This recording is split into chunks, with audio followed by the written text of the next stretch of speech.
What's up, y'all?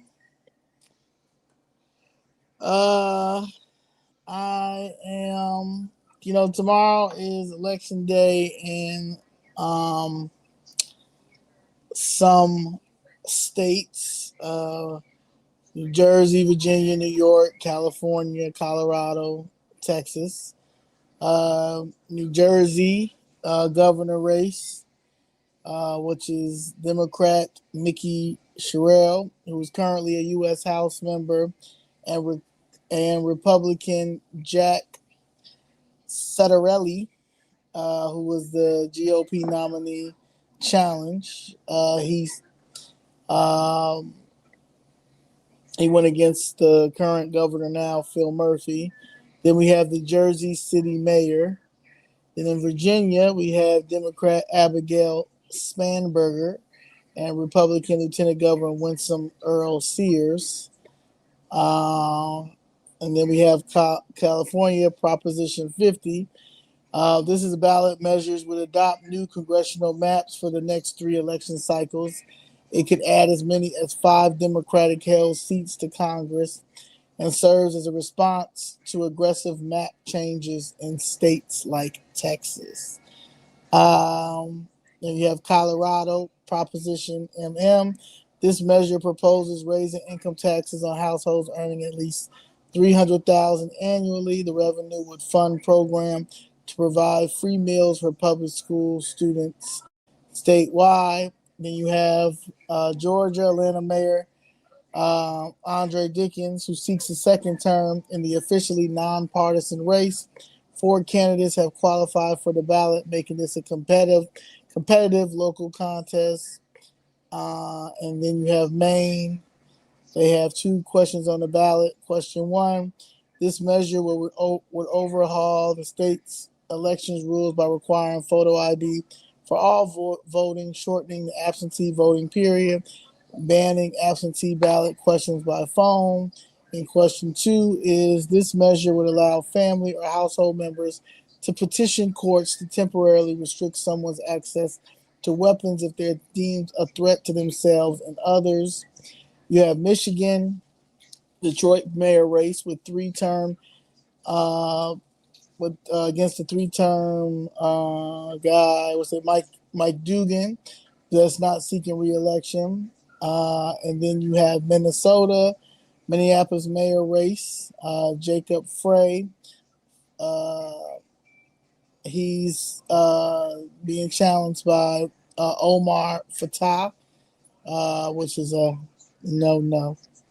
And then you have New York City mayor race, Democratic Zohran Madami and Republican Curtis Seward are on the ballot, but former Governor Andrew Cuomo is also running as an independent after a loss in the Democratic primary. Um, Ohio, you have the Cincinnati mayor race. You have I can't even pronounce this mayor's name. Aftab Puvel runs for re-election against Corey Bowman, the half-brother of Vice President J.D. Vance. And then you have Pennsylvania, the Supreme Court retention. Voters will decide whether to retain three Democratic justices, with Democrats holding a 5-2 majority. The outcome could shift the court's ideological balance. You have Pittsburgh mayor race, Democrat Corey O'Connor, having defeated Ed Gainey in the primary, faces Republican Tony Moreno in the general election. Texas, you have the U.S. 18th District. A special election is set following the sudden death of Sylvester Turner. If no candidate earns 50% of the vote, the top two will go to a runoff. Proposition 15, a constitutional amendment to affirm parents as primary decision makers for their children and protect choice in education and child rearing. And Proposition 16, this measure would add language explicitly requiring U.S. citizenship to vote in Texas. So that's where we are when it comes to everything that's happening uh, tomorrow. Now, um, I want to jump into New York first, um, and discuss the three um, people that are running for mayor in New York City. As many of you guys know, or many of you guys may not know, I am born and raised in Albany, New York, upstate New York. So I am very familiar with the Cuomo family because Mario Cuomo, Andrew Cuomo, when I was a child, was the governor at the time. I also been through Pataki. I've also been with Patterson. Um, so yeah, so New York is my home, and I understood when the Democrats ran New York then, and what's about to happen now if we don't get it together. So Andrew Cuomo and Zohan Madani um, and Eric Adams in the primary, the um, Madami won the primary against Cuomo, and Cuomo decided to run as an independent. And then you have Republican challenger Curtis Silwa. So I'll be very frank with you. I mean, we can talk about Zohani Madani, but um, it's a no. I mean, it's definitely a no. And anybody that votes for him or votes for him to be mayor in New York City, shame on you. We can start with he has a dualship uh, in Uganda. That's originally where he's from, and New York. Um, Something that Bill Maher said the other day that I agreed with is Uganda does not care for homosexuality at all. They will kill you, if you are if you're gay. So a lot of those African countries are like that. A lot of African countries are like that. That's why I care to never visit Africa. So when people ask me, when am I going to Africa? I don't know because they don't like my kind. So anyway, Bill Maher said something that made a lot of sense, and what he said was, why why would you not renounce your citizenship in Uganda, knowing that you're running on, this LGBTQ stance in New York and trans, your team trans and all that, but you come from a country that is that do not agree with any of that, and if you get caught or if you find out, you can be punishable to death. So that it doesn't even make any sense. So my thing is, why would you not um, denounce that? And you know why you're not going to denounce that? Because you have you have another agenda. The other night he went to a gay club. Madani went to a gay club at like 1 a.m, knowing that people were drunk, knowing that people were out, whatever. You're in there campaigning in a gay club in in New York, and your hometown where you're from is is against all homosexuality acts, and you have not denounced that. Doesn't make any sense to me, but hey. So let's meet Zurhan. Zurhan was born October 18th, 1991. He is a politician who has served since 2021 as a member of the New York State Assembly from the 36th District. He represents the Queens neighborhood of Astoria.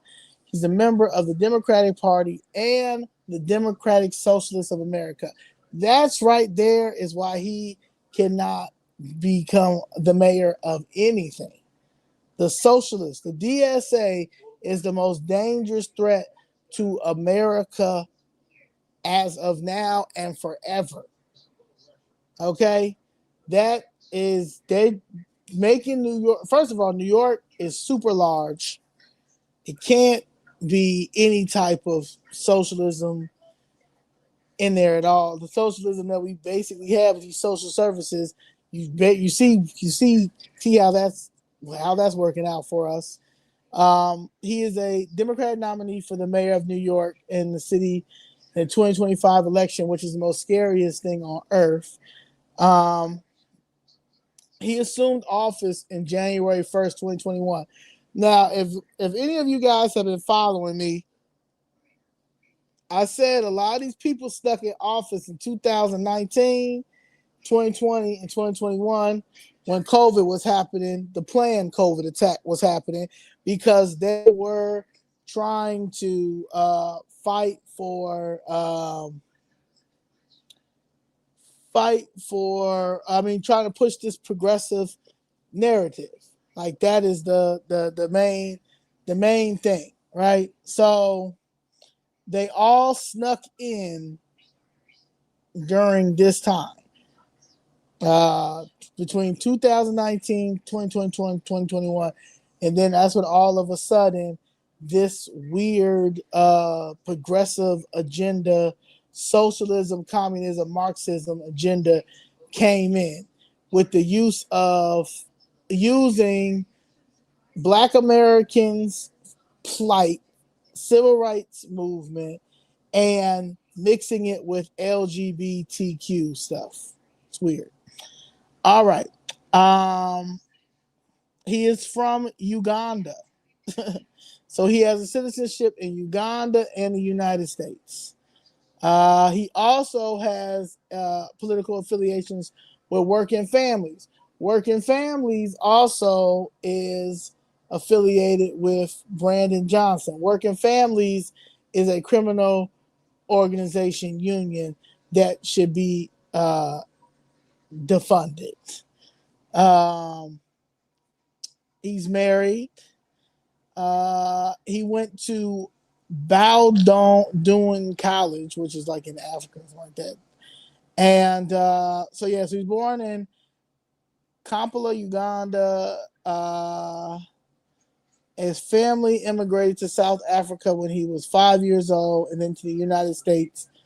He settled in New York City. He graduated from Bronx High School of Science and received a bachelor's degree with a major in Africana Studies and Bowdoin College in Maine in 2014. They always started working as a housing counselor. He was a hip hop musician. Then, after they do their failed hip hop musician, because Vasquez, he was a failed hip hop musician. He entered local politics as a campaign manager, and he was elected to New York State Assembly in 2020 during COVID. And New York was really shut down with COVID. One of the blue cities, right? So they all snuck in here. He defeated the 5-term person, Aravella Simotis, in the Democratic primary. He was elected without opposition in 2022 and 2024. Then in October 2024, he announced his candidacy for mayor. He won the Democratic primary, an upset victory over Andrew Cuomo. His campaign platform includes support for fare free city buses, public child care, city-owned grocery stores, LGBTQ rights, a rent freeze on rent stabilized units, additional affordable housing units, comprehensive public safety reform, and a $30 minimum wage by 2030. Now, none of this stuff is going to work. Okay, first of all, a comprehensive public safety reform basically is they want to defund law enforcement. That can never happen.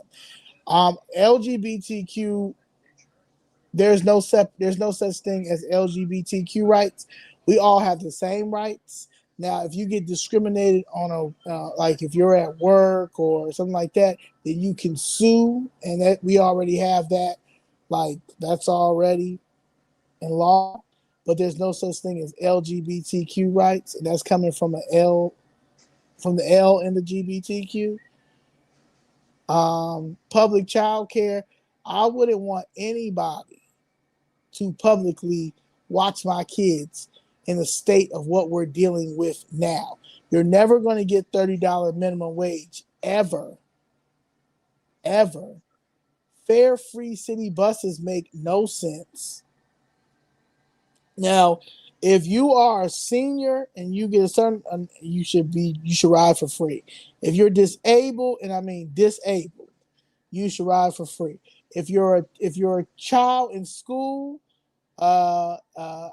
grade school, middle school, high school, and in college, you should ride for free. Other than that, everybody else got to pay. City-owned grocery stores, anything that the city touches, a government touches, is a no. So that's never going to happen. And a rent freeze on rent stabilized units, they have, in order to do rent freeze on rent stabilized units, is people who decide that they own property, right? And if the taxes do not continue to the property taxes do not continue to increase, then they don't have to go up on their rent. So in order for anything to be stabilized, property taxes cannot continue to go up. So a lot of this stuff, you cannot tell a person who owns a building or apartments or anything like that, you can't tell them if to go up on their rent or not.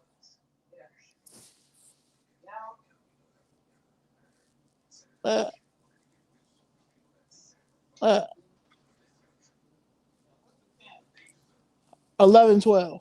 Sorry about that. Yeah. So, then he also supports tax increases on corporations. Again, how are y'all trying to tell somebody how you can, how you're taxing corporations instead of partnering with them? You have to partner with the corporations. So none of the Democratic platform alone does not make any sense. It doesn't make any sense. The progressive one doesn't make any sense at all. Okay. So trying to put him in office is a no. It's a no. Now, Curtis, let's talk about Curtis. Now, many people feel like Curtis needs to drop out because he's splitting the vote. That's what they're saying. But do we really know if he's splitting the vote? Because they lie. Everybody lies. So Curtis Anthony Sliwa was born March 26, 1954. Is an American political candidate, activist, radio talk show host, and founder and chief executive officer of the Guardian Angels, a nonprofit crime prevention organization headquartered in New York City. Sliwa in the Republican and he is the Republican nominee for 2025 New York City mayor election. After running unopposed in the party's primary, he was previously the Republican nominee for the 2021 New York City mayor election, losing the general election to Democratic nominee Eric Adams. Now, he founded the safety group, the Magnificent 13, to patrol the Bronx and the New York City subway overnight. As crime rates spiked across the 5 boroughs, the group enrolled hundreds of recruits and gained prominence throughout the city. In 1979, it was reestablished as the Guardian Angels, and now iconic presence in New York City with their signature red suits and red berets. Since then, his leadership has expanded domestically and internationally, covering 14 countries and over 130 cities. The Angels specialize in crime prevention, self-defense training, youth mentoring, and homeless outreach. Silwa has hosted talk shows on local New York radio for over 30 years on WABC, WNYC, WNYM, and others. He began his radio career in 1990 on WABC AM and stayed with the station until 2025 mayor election. When he quit during a heated live interview, shows like Curtis Silva Live and Curtis and Kubi in the Morning, where Ron Kubi have centered predominantly around current affairs from a conservative perspective, often with shock jock humor. In addition, in his history with the Guardian Angels, Silva has engaged in protests and civil disobedience on issues regarding crime and immigration. He has been arrested at least 75 times. Silva refers to himself as a populist and an outsider focused solely on right-wing New York politics, and as an influential activist in the city for decades, he has been supported and endorsed by many prominent New York politicians, including Republicans George Pataki, Nicole Malatakis, Elise Stefanik, God dang, these names, among others. As a candidate, Silva likens himself to former Mayor Rudy Giuliani and city's former state governor Pataki as his mentor. His campaigns have highlighted law and order, public safety and policing, poverty and homelessness, and widespread tax cuts on income and property. He's also ardent animal welfare supporter. So I feel like the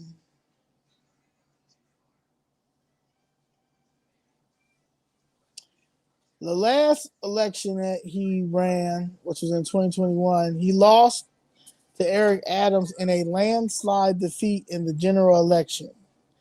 With Adams winning just over 2/3 of the votes, he conceded the same night. Now, Sliwa. Now, he is at 24.1%. This was just a day ago. That's why I put this out here. Andrew Cuomo was at 34%, and Madani is at 40%. Now, let's get into Andrew Cuomo.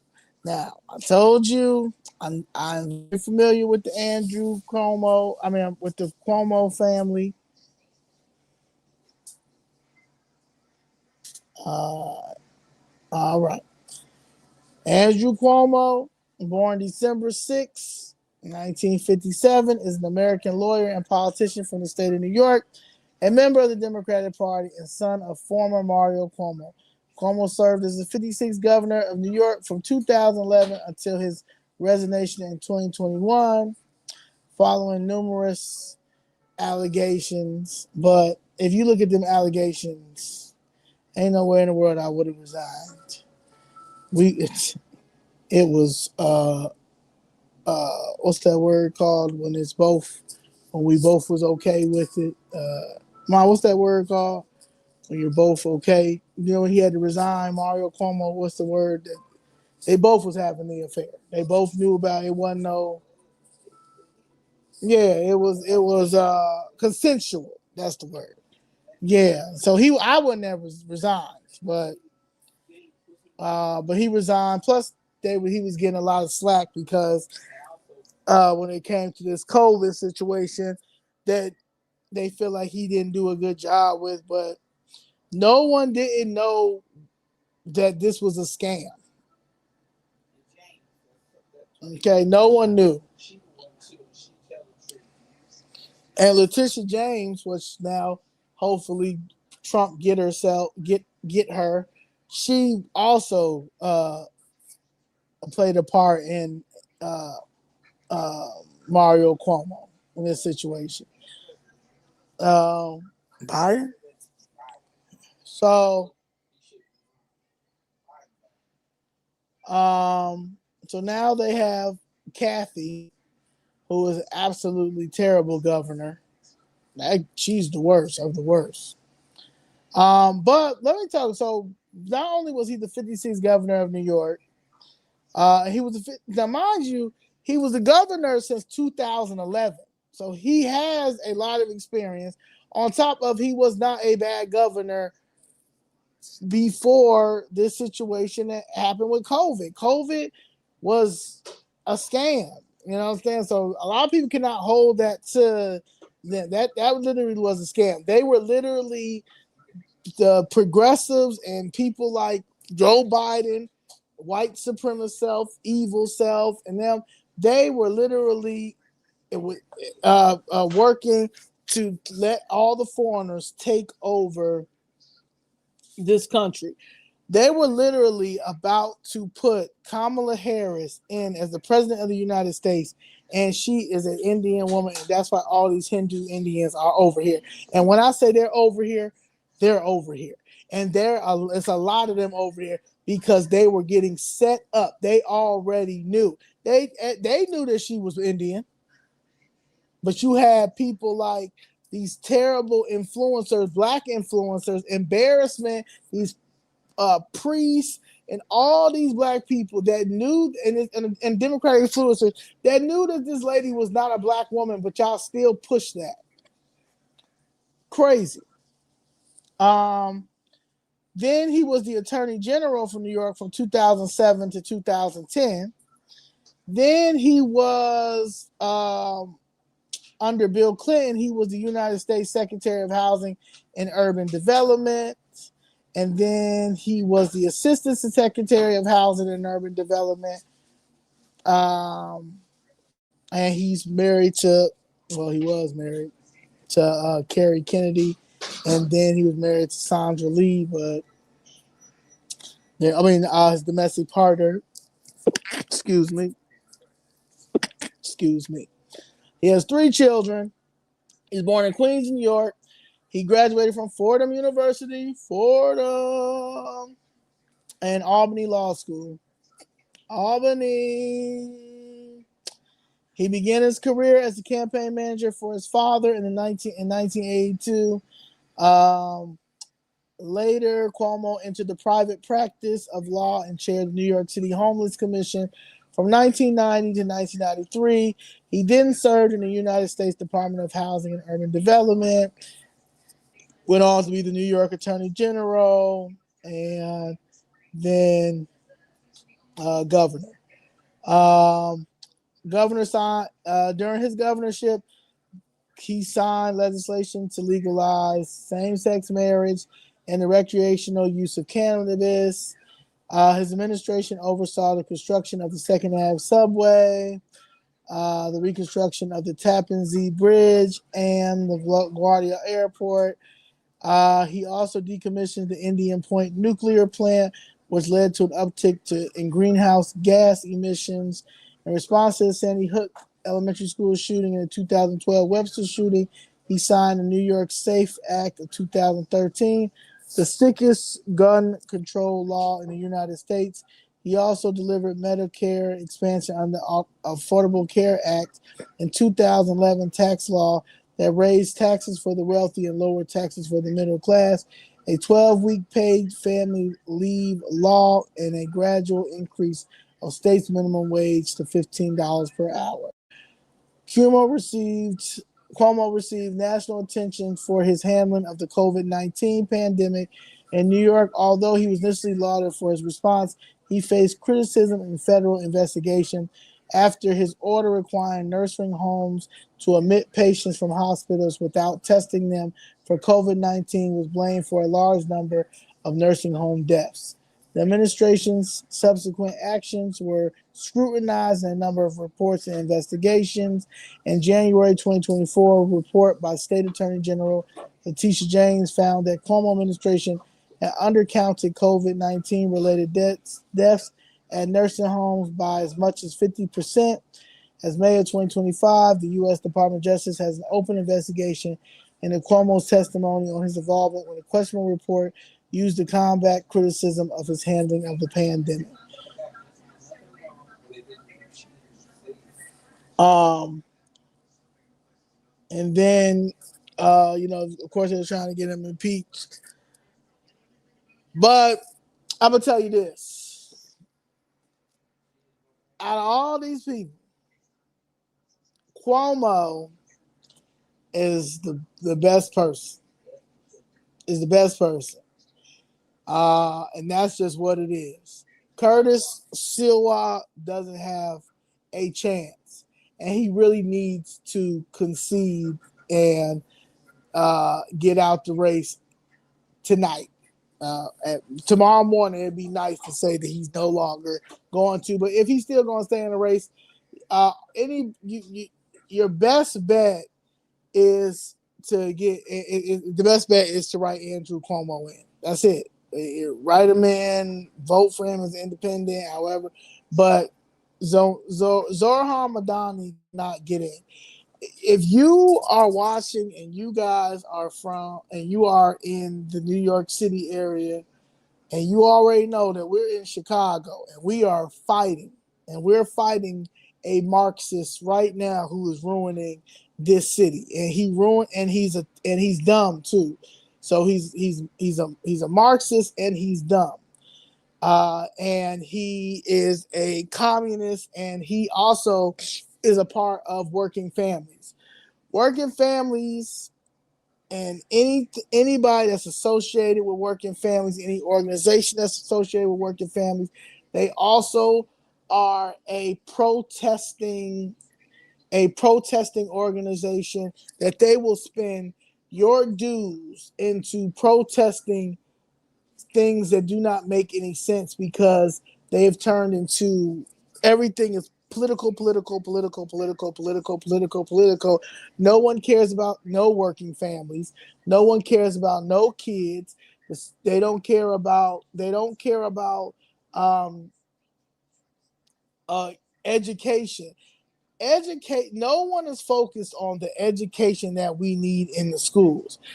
These kids are being passed and their brains are not being developed. And because their brains are not being developed, you guys are passing them and then getting them, indoctrinating them to that you guys can make money with just protesting. Whatever we say that's not right, we're going to give you $150 for it. And all they see is cool. You understand? Like, I'll get $150. So if I do four protests in 1 week, I can get over $500. And if I do that for 4 weeks, I'll get $2,000. And I could just get a roommate, and then me and my roommate can do it together. We can just split that, and we can just be protest bums for the rest of our lives. And then if they give us a script, all we do is just got to go down there, wear this t-shirt, and say, yeah, we oppose this. We're going to tax the rich. Don't even know why. Doesn't make any sense. They have no missions. They don't know what they're talking about. We're dealing with a bunch of incompetent losers. But you're dealing with Marxists and socialists and people who have indoctrinated these people, who are the George Soros, who are the people that are paying for this crisis that's going on. And it's a democratic crisis that makes no sense. So you cannot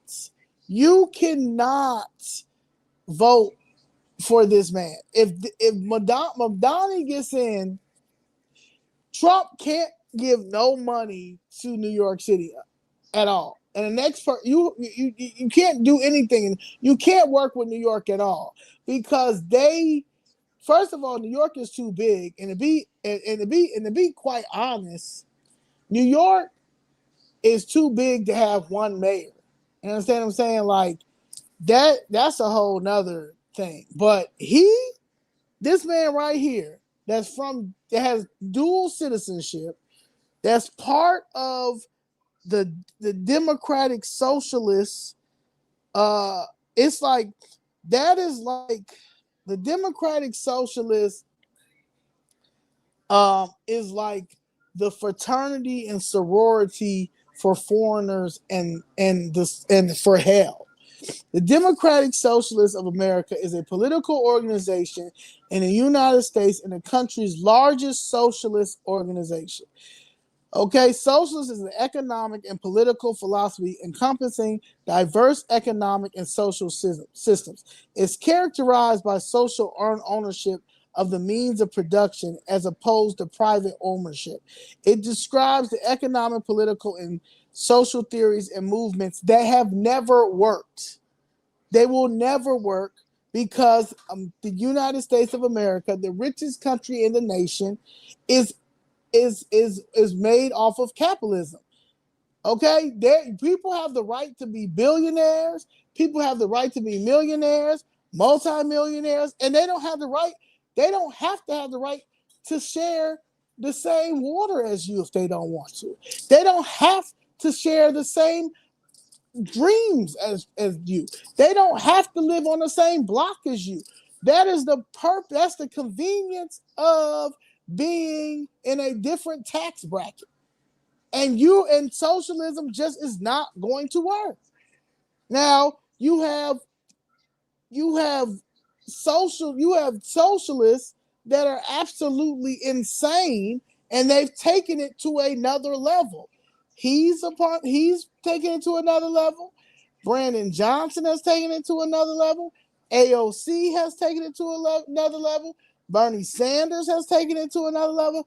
This is not what America stands for, socialism at all.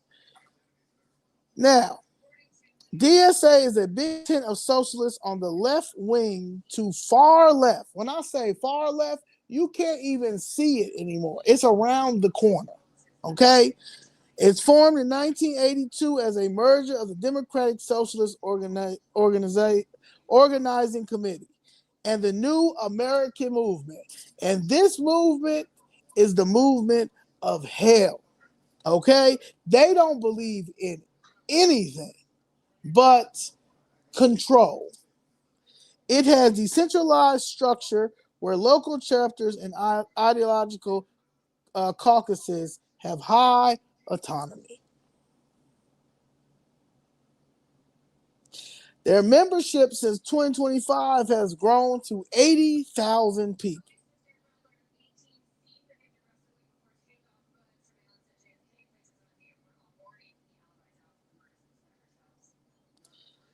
DSA was a minor political force until presidential campaign of Senator Bernie Sanders.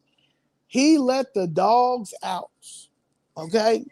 And they have not been able to be contained since. A self-identified democratic socialist, and I don't know, I can't stand Bernie Sanders. After which his membership swelled from about 6,000 members in 2015 to more than 90,000 in 2021. These young new members shifted DSA to the left, away from its historically social democratic leadership and toward democratic socialists and other socialist ideologies. They say it's not a political party, but it is. They are. And they work with Democrats, working families. They say Greens and independents. People who are part of the DSA is Rashida Tlaib AOC, Alexandria Ocasio-Cortez, this man, Zorhan,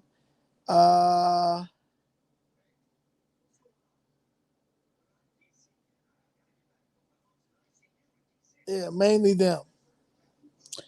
Um, and their ideologies, they have so all they have is socialist ideologies. Everything is socialism. And again, we're going to go back to it's never going to work here. So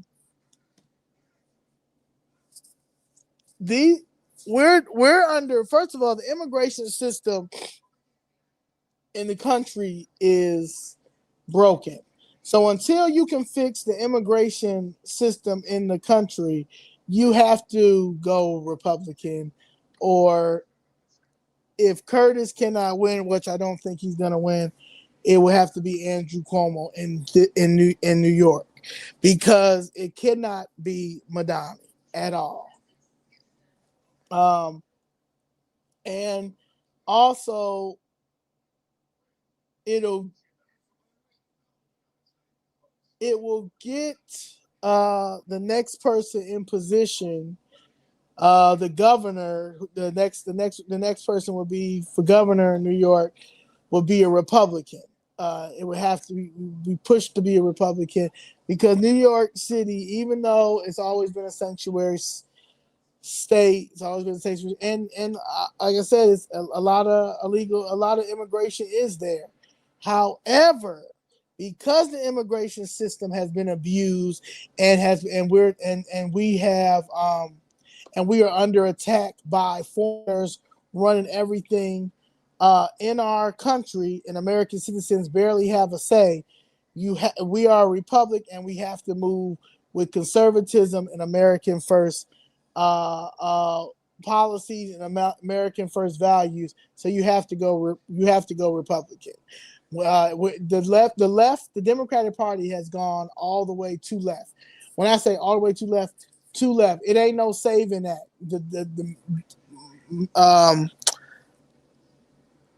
What's my man name?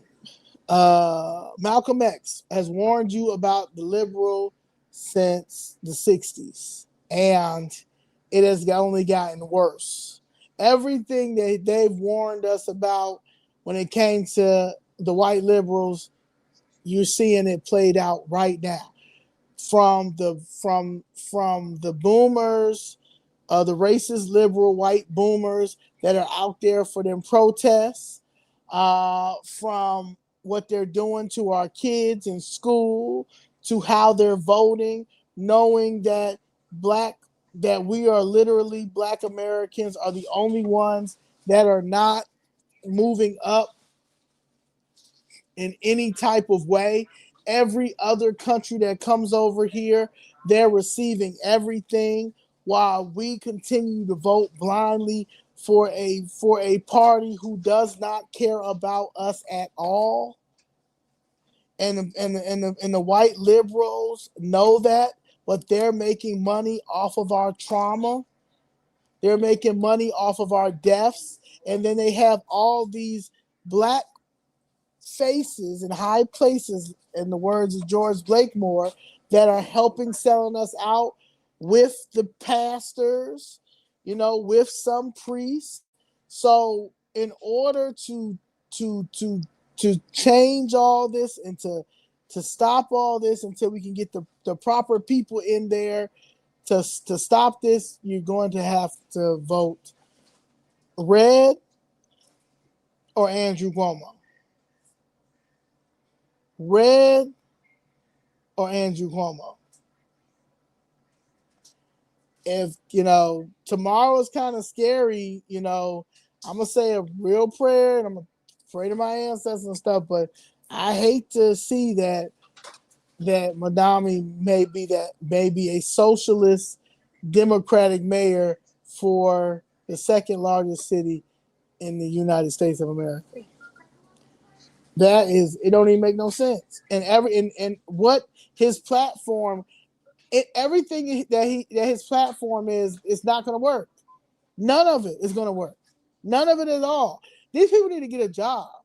Okay, that's just what it is. You have to get a job. You cannot live off the government. Okay, I don't care what you were told or how this was back in the day. In 2025 and moving forward, we don't have no more money. Okay, we don't have no more money. Y'all have abused all of the social services. Okay, matter of fact, before even Trump got in there, I said snatch it all. Okay, snatch it all. Nobody don't need nothing. Do you know this man right here? He was living in a rent controlled apartment. Your new mayor of New York City was living in a rent controlled apartment, just like Maria Haddon and her wife in Chicago, the city council. She's living in a rent controlled housing. Like what? Like it's the fraud and abuse is way out of control, and we don't have nobody that are in these positions, the attorney general positions. Because attorney general, these are the people that are supposed to fight this and combat this, but they do not combat none of this. So we're really living in a lawless society, and all they do is want to fight President Trump all day because he's trying to get us some money back. Because for the last, this all started honestly with Bush Jr. Bush Jr. He was a Republican. That was the worst person that got in there. Okay, he that's just like having, like I said, Hunter Biden in office. Okay, for 8 years. He put that stupid law together, No Child Left Behind, and these children need to be left behind. A lot of these children. Okay, so we're paying for that.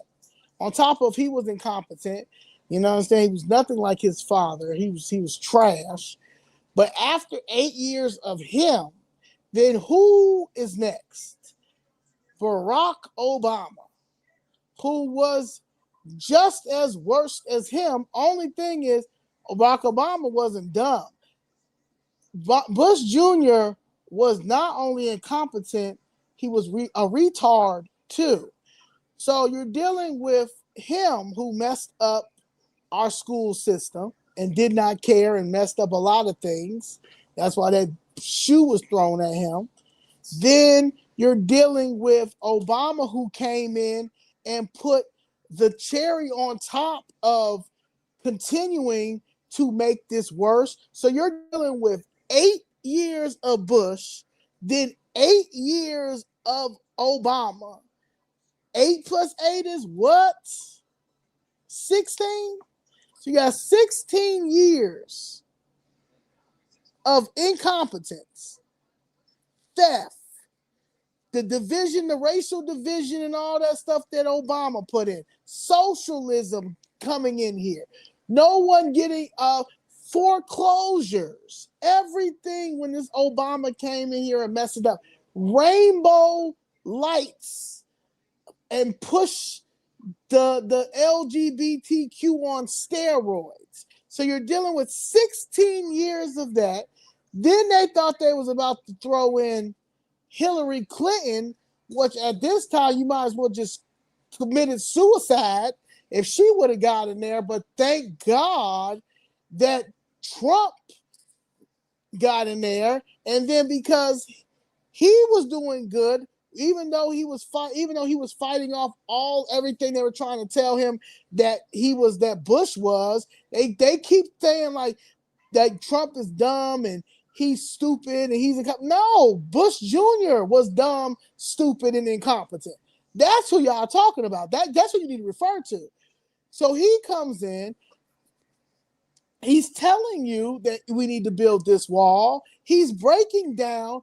He has some of the strictest laws, President Trump, when it came to trying to fix this illegal immigration Ponzi scheme.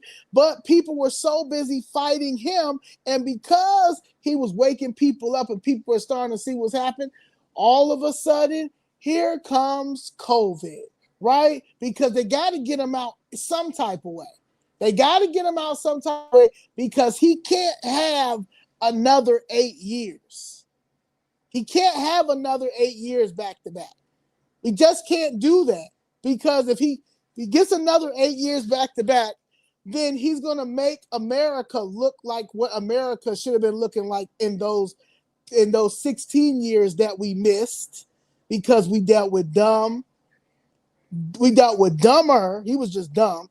We dealt with dumber, and then indoctrination of George Soros, Barack Obama, who was nowhere near the first black president of the United States of America, right?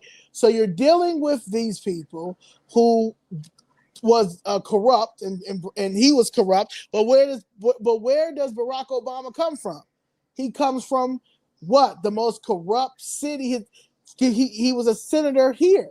He was a senator in the most corrupt state in the most corrupt state, but the city of Chicago.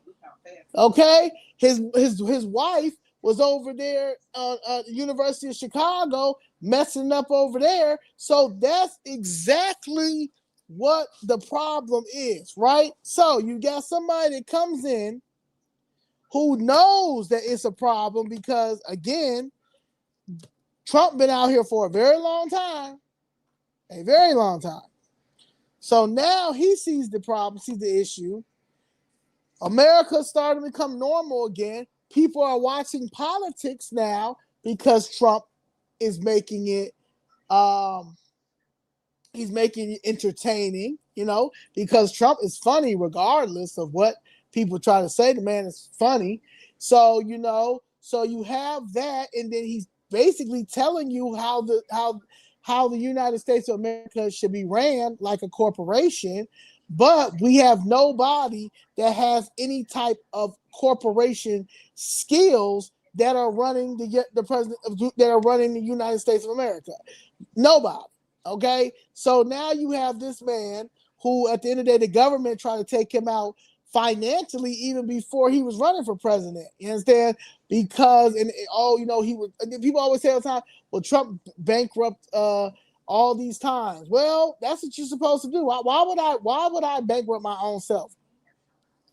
That's what I'm saying. Like, some people don't understand, but you also understand the government is corrupt. The government is the government turned into, if it's who you know. If you don't know the certain amount of person, it doesn't matter. You're not going to get anything. Then pharmaceutical sales. Then big pharma happened, right? And big pharma, the Democratic Party, that was another part of the grift that they had, right? So big pharma, the Democratic Party was making so much money, especially piece of doo-doo Barack Obama with Affordable Health Care Act, or Obamacare, whatever one y'all want to call it. It's the same thing.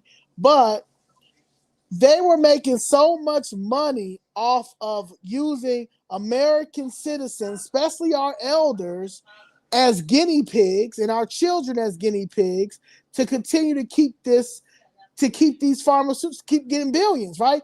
Now all these politicians and stuff have money in these stocks and these stakes. They're getting paid. They're getting handouts. They're getting money to push these terrible drugs and all that stuff, because the Democratic Party, the elite, the politicians, they are incompetent. They don't know how. They're actors. They're greedy. They're devils. They don't care. As long as it makes them $1, they do not care. And I know that because when I was first figuring out what I wanted to do, I knew I was never voting Democrat after what the city of Chicago put me through. But on the federal level, when I asked this, I will never forget me being on this elevator, and this is when I first made it my hat, "Make Chicago Great Again." And I'm in the elevator with this man, and I asked this man, I said, "What do you think about the upcoming election that's coming up?" And that was Biden, and before Biden dropped out. So Biden and Trump. He says, "The Democrats have to win. I'm in pharmaceutical sales." He didn't care about nothing else. All he cared about was that the Democrats had to win because he was in pharmaceutical sales. And then that's when I realized, like, oh, it's a game. And if you are anybody that vote Democrat, you are playing Russian roulette with your life, and you don't care about anybody but yourself. And you don't care about the kids, and you don't care about the elders. You don't care about anything. You don't care about nothing at all. If you vote Democrat, you don't care about nothing at all. You're a narcissist. You don't care about family. You don't care about freedom. You don't care about the right to the U.S. Constitution. You don't care about the oaths that these people are taking. You don't care about nothing. You don't care about the economy. You don't care about anything if you continue to vote Democrat. These Democrats is not the Democrats from JFK era, RFK era. These Democrats are straight devils, and they are in a cult. They are in a weird sexual LGBTQ worship the devil cult. They don't have no means to helping nobody in society. This is a big scandal. The Democratic Party is a big scandal. Look at our communities. Black people, you are insane to continue to vote blue when our communities look like something from the Night of the Living Dead. Okay, everything we don't have nothing in our communities. We are the only group of people that cannot do nothing. We're the only group of people that can't keep nothing. Like nothing. Yeah, and you don't care about law and order either. You're right. You're absolutely right, Ms. Denise. You don't care about law and order either. You have to be crazy. If you have children, if you have grandkids, if you care about your legacy, if you care about business, you care about any of those things, you cannot vote Democrat. You continue to vote Democrat, you have your brain needs to be studied. Your brain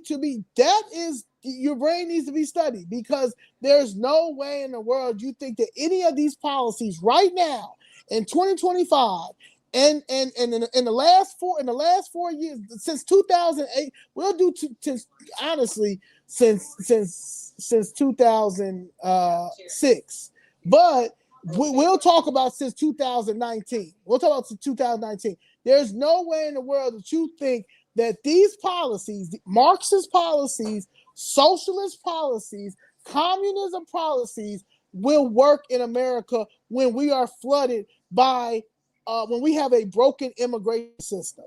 Our immigration system is so broken that the Democratic Party has literally said F you to Black American voters.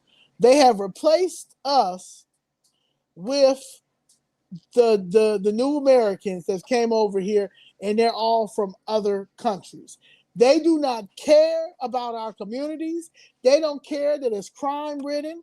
They don't care that we don't have any resources in our schools. They don't care if the kids go to school.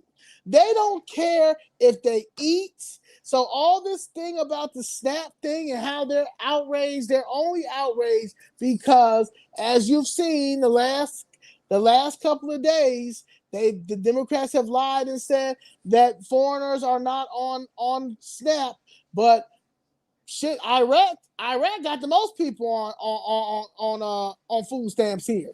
Then you got Haiti 23%. You've got it's a whole it's like 6 or 7 countries, socialist countries, or countries that have been broken, that are on SNAP here.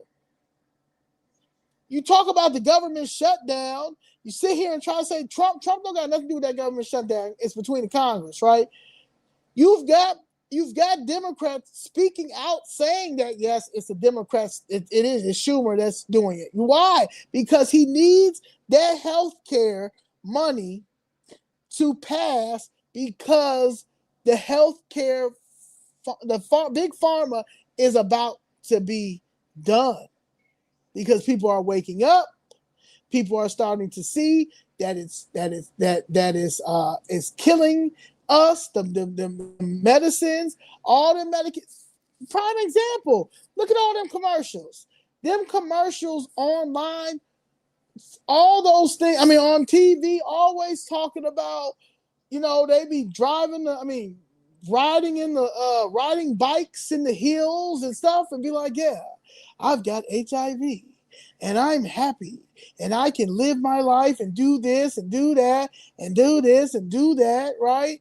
And then after all of that, it tells you, and if you take this will kill you right here. Then you take this, and you can get breast cancer and lung cancer and cancer. But yeah, please take it. Like why would I continue to? You may get diabetes. You may die in the next 30 days. You understand what I'm saying? Like, but continue to take this.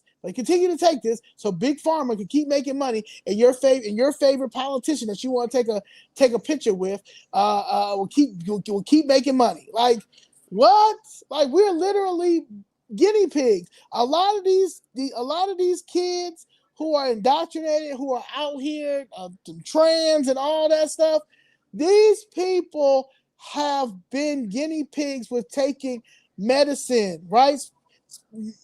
Psychiatric medicine that was supposed to be for something else. Like, their brains are fried, their brains are messed up. Big Pharma is the devil, and it's going to continue to be the devil.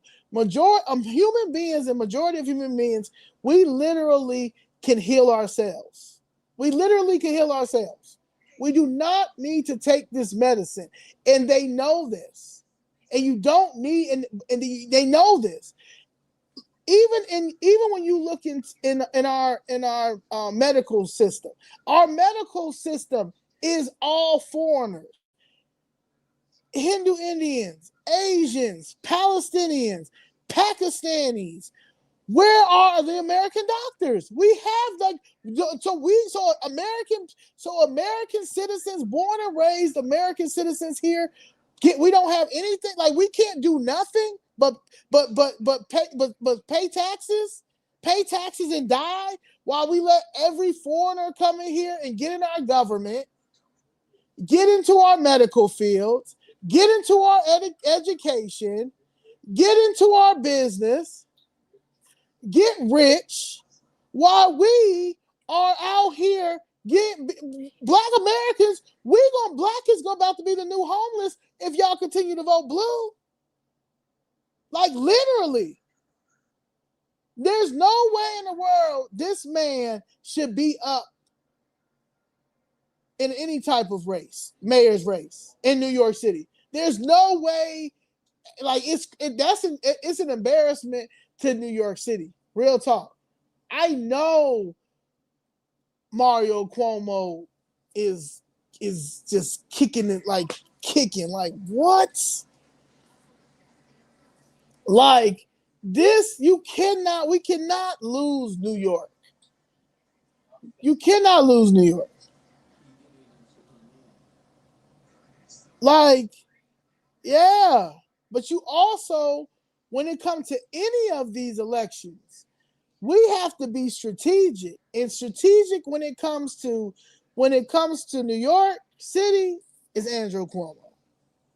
And Curtis, you should offer him to do a public safety, make the Guardian Angels something that does need to happen again. Guardian Angels is very important, and maybe you could put them in as your, put them in the budget, give them a nice amount of money to make sure to patrol the streets, because we're dealing with the cartel running a lot of these blue states anyway.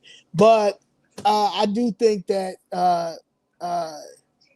you just got to let Andrew Cuomo take it. That strategically, that's the only thing that makes sense when it comes to New York. So we're going to move on.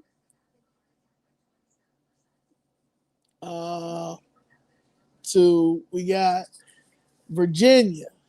No, actually, no. You're going to go to New Jersey. So New Jersey is looking like my man is already, Castilli is his name. Hold on. Somebody's texting me, asking me a question. All right, let me change to my man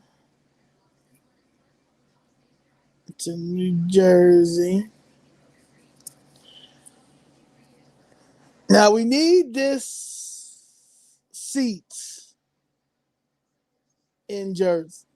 We need that, especially what's going on down the street in New York City. We need it. We need it. Okay, so it's only right. So you have Jack Citarelli. Okay, now Jack Citarelli, I'm pretty sure his family probably makes good Italian food, which I'm being honest. I mean, I'm not seeing a lot of Italian restaurants anymore, man. Like it's a lot going on. I don't know what's going on. But anyway, Michael Jack, well, his real name is Giacchino Michael Jack Citarelli, born December 12th, 1961, is an American politician, businessman, and a member of the Republican Party. He represented the 16th Legislative District in the New Jersey General Assembly from 2011 to 2018. He was a Republican nominee in the 2021 New Jersey governor election, and he outperformed expectations but lost to Democratic Governor Phil Murphy. So this is the second time going up. He's from Somerville, New Jersey. He is facing Democrat Mickey Sherrill. And he graduated from Seton Hall, and he has his MBA degree in finance. I'm trying to tell you, you also got to look at stuff like that too. People who have their degrees in finance, accounting, stuff that when it comes to governing, you need. I don't care what nobody says. This is you're dealing with people's tax dollars when it comes to the townships, these states, these counties, these cities. So you need people who understand not only finance, into finance, know what they're doing, and accounting. That's why they're so pissed off um, at Donald Trump.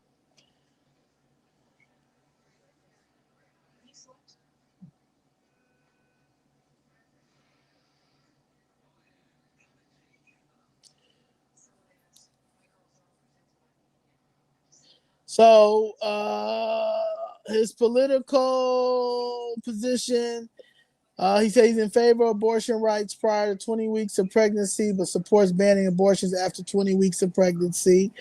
Um,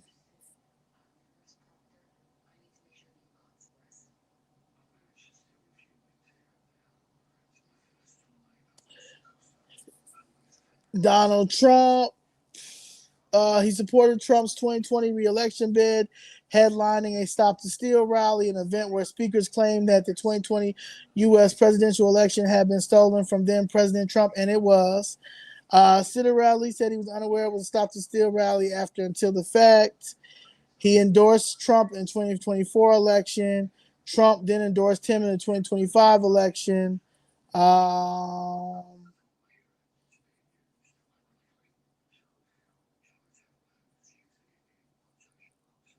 Immigration. He reversed his opposition to driver's license being issued to undocumented immigrants, saying he now supports access to driver's license. Now, nigga, man, no, they should not be driving at all. They don't need no driver's license.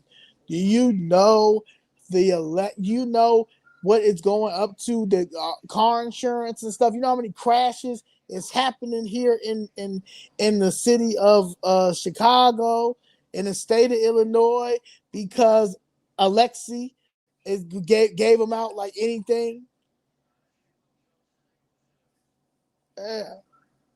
So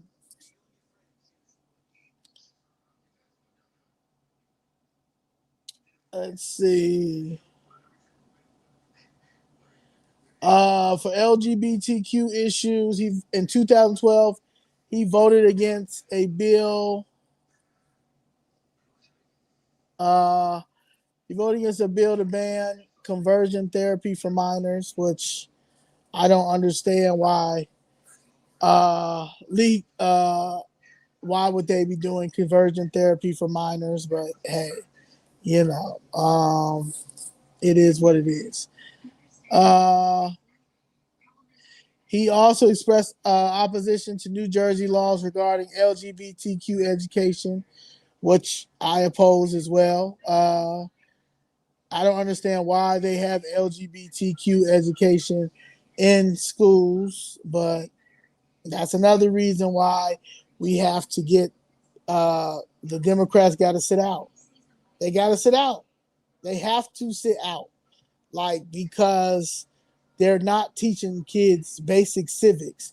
The reason why the voter turnout was so high, thank God, when Trump got in office, because it was everybody was watching and pushing their kids to vote, and then no matter, despite what y'all want to say, Turning Point got a lot of the kids involved and voting and things like that.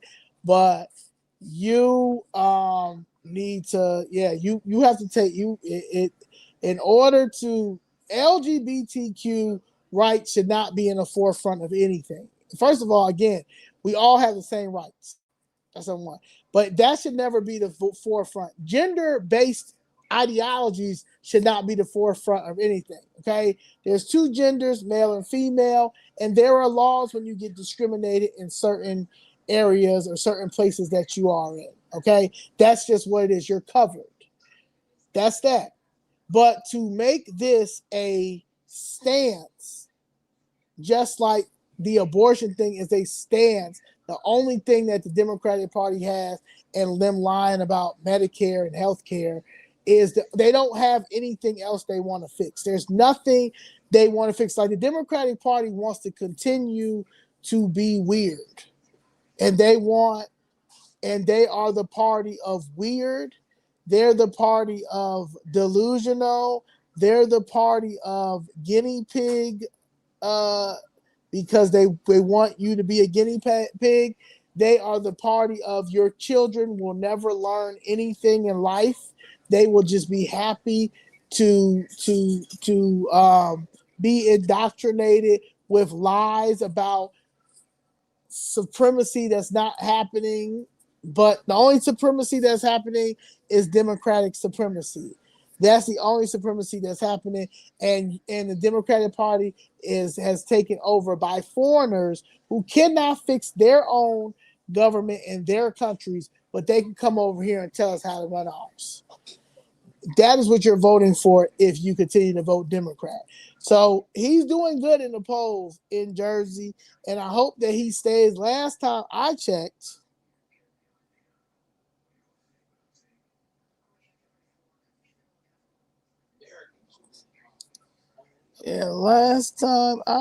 my man, where are we at? He was up 20%. So yeah, he was up at 20% by black voters. So we're gonna keep that hope alive.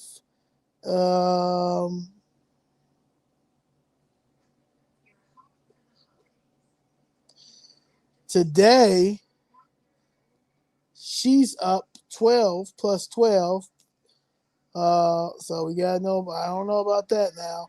Spanberger, we'll get to that. But so it went down. So just 2 hours ago, he's up. So We will see. Yeah, but y'all got to get out there and vote. Y'all literally got to get out and vote. Y'all have to get out there and vote, because if you don't get out there and vote, especially young people, this y'all future. Okay, this is y'all future, and anybody that believes in faith, freedom, family, independence, uh, don't want to get banned if you go to the gym and you're in you're in a woman's bathroom, and there's a man in a woman's bathroom because he identifies as a girl and he still has his penis. You have to accept that, and if you say anything about it, you will get banned. Like uh, what happened today at Gold's Gym earlier this morning. So yes, so if you want to not fight that, then you're going to have to be with the party who understands that it's two genders. And you have to bring back to some type of common sense and moderation. And right now, the Democratic Party doesn't understand what moderation is at all. And they're the party of victim, and they're the party of sick. Okay, victim, the sick and the shut in. That's what they're the party of. All right, so Jersey, y'all gotta get out and vote. Okay, y'all gotta get out and vote. Y'all, he gotta get in there. He gotta get in there, especially if down the street Madani has a chance. So y'all gotta get out there and you gotta vote for Jack. You gotta vote for Jack. It's the only way. Jack Cuomo.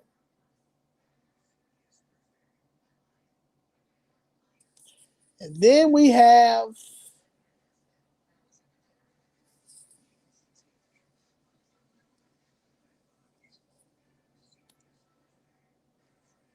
Winsome. Winsome Earl Seals. She's going against Abigail.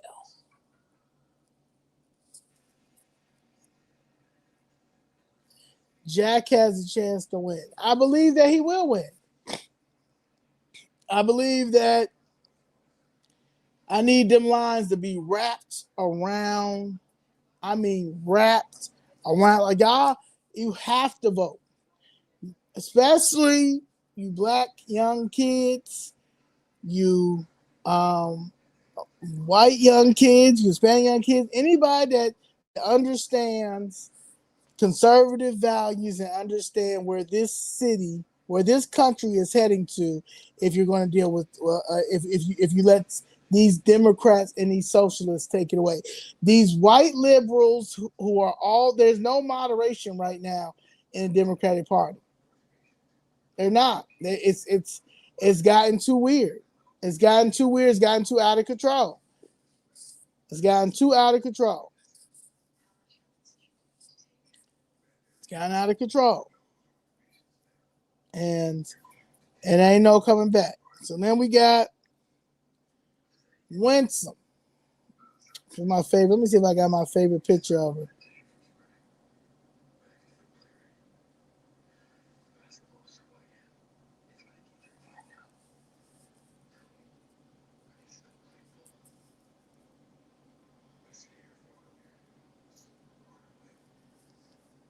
No, I do not know if she got on the ballot. I do not know at all. I'm pretty sure she did. I'm pretty sure they all did. I don't know. I guess we'll see during the primary if she got on.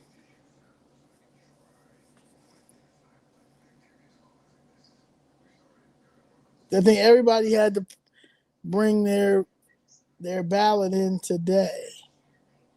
It's the last day today, right? Oh man, I don't have it. I'm gonna put this video. I'm gonna put this one up. If it looks blurry. All right. So you got Winsome. Winsome is an American politician, a businesswoman, and a Marine Corps veteran. She served as the 42nd Lieutenant Governor of Virginia. She's Virginia's first female lieutenant governor and the first woman of color elected statewide. She was born March 11th in Kingston, Jamaica. She has been a Republican since 1988. She's married to Terrence Seals. They have 3 children. She's educated at Tidewater Community College, Old Dominion University, and Regent University. She was a branch U.S. Marine Corps. She served from 1983 to 1986, and she was ranked a corporal. Earl Sears immigrated to the United States in 1970. She served in the United States Marine Corps from 1983 to 1986. Earl Sears represented the 90th District in the Virginia House of Delegates from 2002 to 2004 and ran for Virginia's 3rd Congressional District in 2004. She owned and operated a small business until it closed during the COVID-19 pandemic. She was a member of the Virginia State Board of Education from 2011 to 2015, serving as vice president on the board from 2014 to 2015. In 2018, she ran for her U.S. Senate as a write-in candidate in 2021. Earl Seals was elected lieutenant governor of Virginia, narrowly defeating Democratic nominee Hala Isla. Earl Sears is a Republican nominee in the 2025 Virginia election. She faces former U.S. Representative Democratic nominee Abigail Spanberg.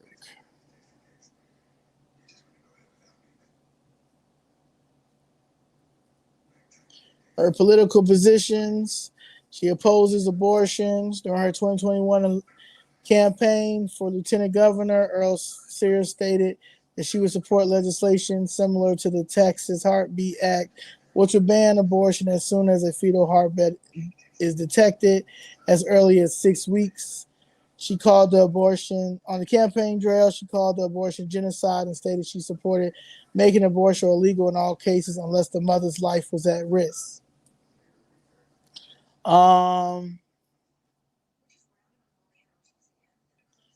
She expressed her support with medical marijuana, but opposed the legalization of marijuana for recreational use. She said that the adult use cannabis will destroy us and has described marijuana as a gateway drug.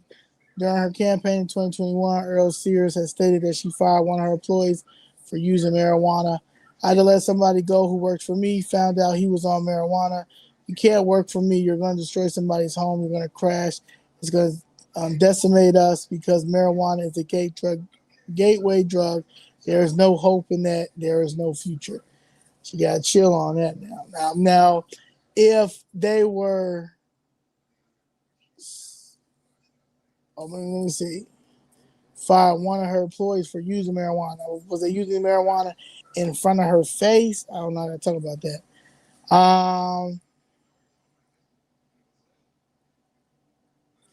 Now she says Earl Sears has argued slaves did not die in the fields so that we could call ourselves victims now in 2025.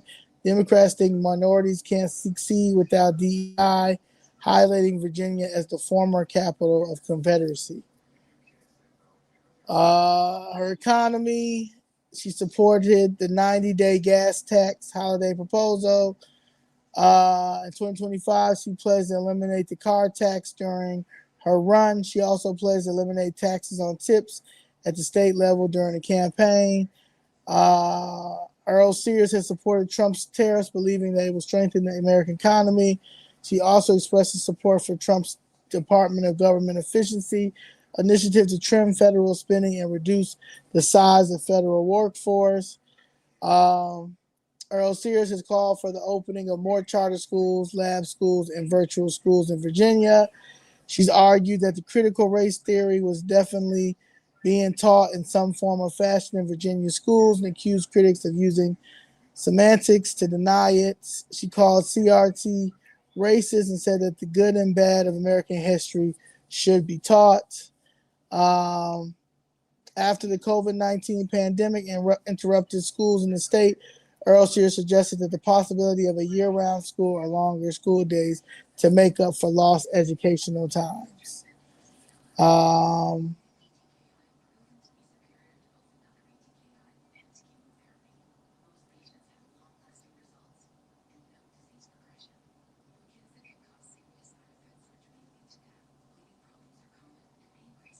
She supports gun rights.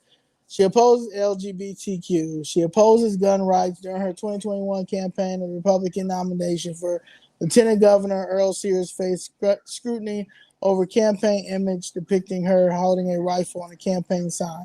That's my favorite picture of her, for real, for real. But she's been married to her husband since 1986, 39 years.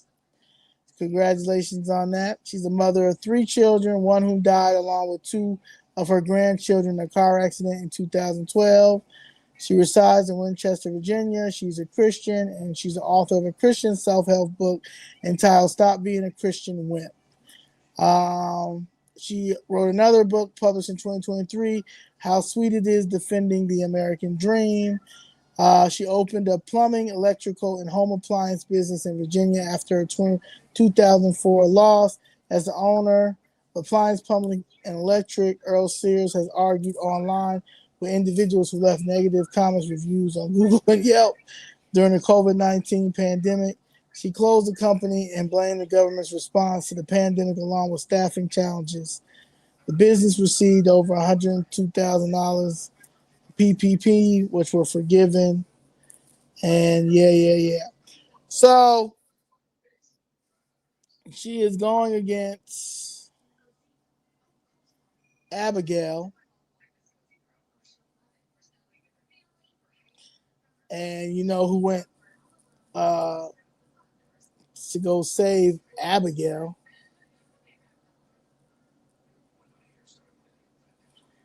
Obama. And there was a lot of backlash because NAACP and, of course, NAACP, because they're a sellout organization. I want to say coon, but they say we can't say coon anymore. I can't say coon anymore, but they're a sellout organization. And they also supported this lady. Also supported Abigail. Um, Abigail is an American politician. She's a former intelligence officer. Let me see if I got.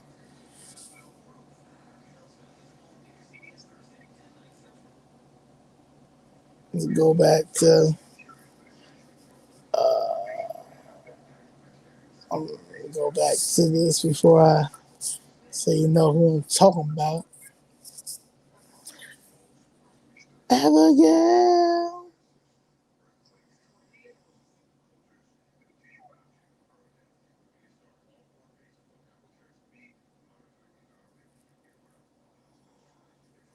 Hold on. I thought this. I thought I did this one. I thought I had a picture of her.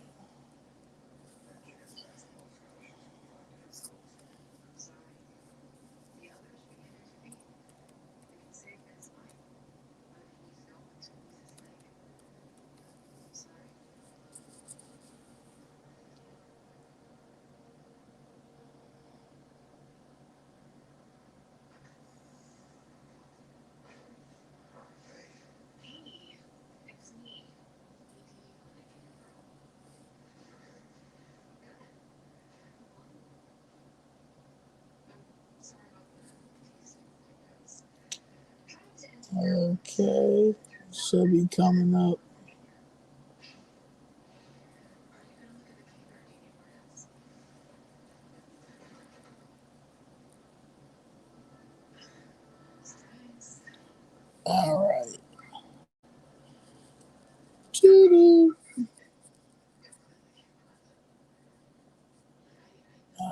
Let me go back. All right, y'all. I can go on to it. Now I gotta put this picture up. I love Chicago, Fitzgerald, living in the grass. I do not like to travel. I love the U.S. and for all. Thank you. We love you too. Nebraska. I've never been to Nebraska before. I gotta go see what's up with Nebraska. Since we got some people in Nebraska, I would love to go visit Nebraska. I gotta visit every state now. All right, so that's Abigail. And George Soros' son, Obama, ran to endorse her last week. So she's an American politician, a former intelligence officer who was a U.S. representative for Virginia's 7th Congressional District from 2019 2025. She's a member of the Democratic Party. She's a nominee of the governor for 2025. She's from Red Bank, New Jersey. Her father was a police officer. Her mother was a nurse.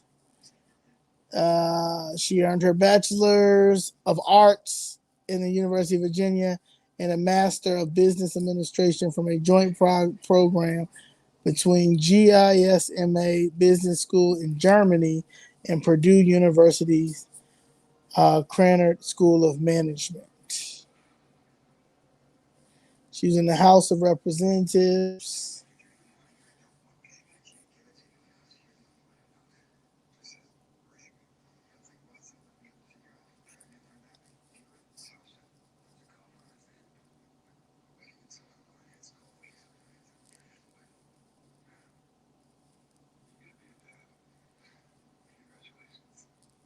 So during Trump's administration,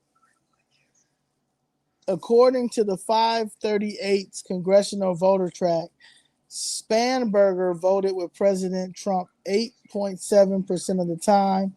In the 2006 presidential election, Trump won 50% of the vote to Hillary Clinton, 44%, and Spanberger's future of congressional district.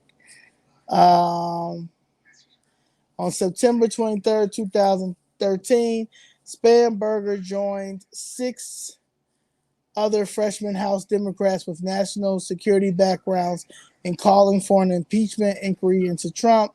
They co-wrote a Washington Post opinion piece explaining their support for an impeachment inquiry, writing, Congress must determine whether the president was indeed willing to use his power and withhold security assistance funds to persuade a foreign country to assist him in the upcoming election. They wrote that the allegations were true. They amounted to a flagrant disregard for the law and a threat to we have all sworn to protect. Spanberger later announced that she would vote in favor of impeachment. The president's action violates his oath of office, endanger our national security, and betray the public trust. On June 20th, Spanberger tweeted criticism on Trump's reaction to the George Floyd protests, a series of protests against police brutality that began in Minneapolis on May 26th. On June 2nd, the Washington Post, New York Times quoted Spanberger and several other high-profile former CIA analysts' interpretations of Trump's reaction to the protests as reminiscent of the reaction of totalitarian dictators on the brink of losing control of their dictatorship. As a former CIA officer, I know this playbook, and I know the president's actions are betraying the very foundation of the rule of law he purports to support the U.S. Constitution. Spanberger took issue with Trump after police used tear gas and rubber bullets on peaceful protesters and a priest during the George Floyd protests to clear the path so he could have a photo op in front of St. John's Episcopal Church. Now, these peaceful protesters, there's no such thing as these peaceful protesters. As you see, that's what we're dealing with now. So there's no such thing as peaceful protesters. You're going to have to use a lot of stuff on them, okay? That's why, like I say, I want the military to come in because we're dealing with we're dealing with a lot. So there's no. Mm-mm. Spanberger opposed Democrats' attempts to amend the Insurrection Act of 1807, saying that amending that rarely used law would not accomplish what Democrats intended. For Biden administration, she publicly disagreed with some of Biden's immigration policies that have not been subject to congressional votes, but she voted for all 73 bills and resolutions in the House of Representatives. So you knew that the immigration was you didn't agree with it because you knew it was terrible, but you still voted for all 73 bills and resolutions. So right there, you should not. There's no way in the world she should be the governor of Virginia at all. Because why would you vote for all 73 bills and this immigration invasion is absolute it's killing us, literally and financially. We're flooded with foreigners, illegal aliens, all over the place.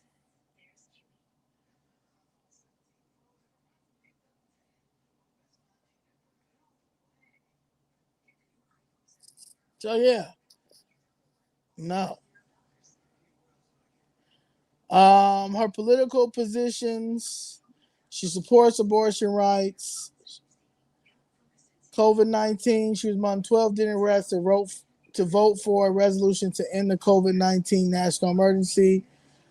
On January 2023, she was among 7 Democrats to vote H.R. 497, the Freedom for Healthcare Workers Act, a bill that will lift COVID-19 vaccine mandates for healthcare workers. In 2023, she voted against overturning the District of Columbia's revision of its criminal code, which reduced the maximum penalties for burglary, carjacking, and robbery. She opposes defunding the police and has supported bills that would increase the ability of local police departments to hire and train more officers. Although she's not a member of Congress, when passed, Spanberg criticized the 2007 Tax Cuts and Job Act supported by President Trump, arguing that permanent tax cuts for corporations would increase the national debt. Spanberger called for the passage of the USMCA trade deal negotiated by the Trump administration, Mexico, and Canada.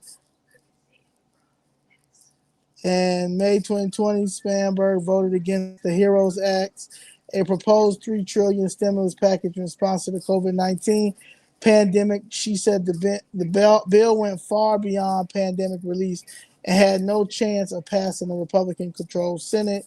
In November 2020, Spanberg led a bipartisan effort to secure the 340B drug pricing program against changes that would lead to significant increases for prescription medication costs. Spanberg supports banning members of Congress from trading stocks. She has introduced legislation that will require lawmakers as well as spouses and dependent children to place assets in a blind trust while in office. In 2025, she opposed DOGE for conducting mass layoffs in federal workers in 2025, which particularly affect Virginia as many federal workers live there. Through her education, through her Strengthening Virginia Schools plan, Spanberger announced that she would make higher education more affordable and accessible and make it easier for high school students to take college-level courses. She supports allowing teachers to deliver instruction and manage curriculum without interference from political bodies of agendas. Spanberger emphasized strengthening public schools by hiring and fairly compensating teachers rather than providing wealthy residents with taxpayer money to spend on their private school tuition. She also supports teaching Virginia's entire factual history. I just don't be understanding why the Democrats be trying to tell you how to spend your money. If I want my child to go to a private school, if I want my child to do anything that I want to get the best education, to get the best, I want my child to have the best childhood that a child can have to go into this world once they turn 18, or again, life is short. You know what I'm saying? You want to make sure you want to set your child up to make sure they have everything that they need because when if God forbid anything happened to me, God forbid anything happened to somebody that I trust with my child, that my child is set up so they can deal with this this country, this what we're dealing with, this weird social setting that we're dealing with. So I got an issue with the Democrats always criticizing what a person that makes a certain amount of money do with their money. It's crazy. Like you're not gonna tell me what to do with my money.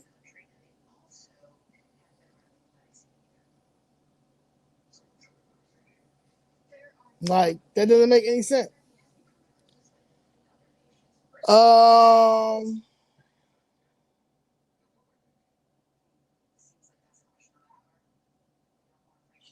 in 2023, the Russia-Ukrainian war, Spanberg signed a letter advocating that President Trump give Ukraine F-16 fighter jets. In June 2025, Spanberg supported the U.S. strikes on the nuclear sites. Okay. Gun control, Spanberg has called for the new version of the federal assault weapon ban that expired in 2024.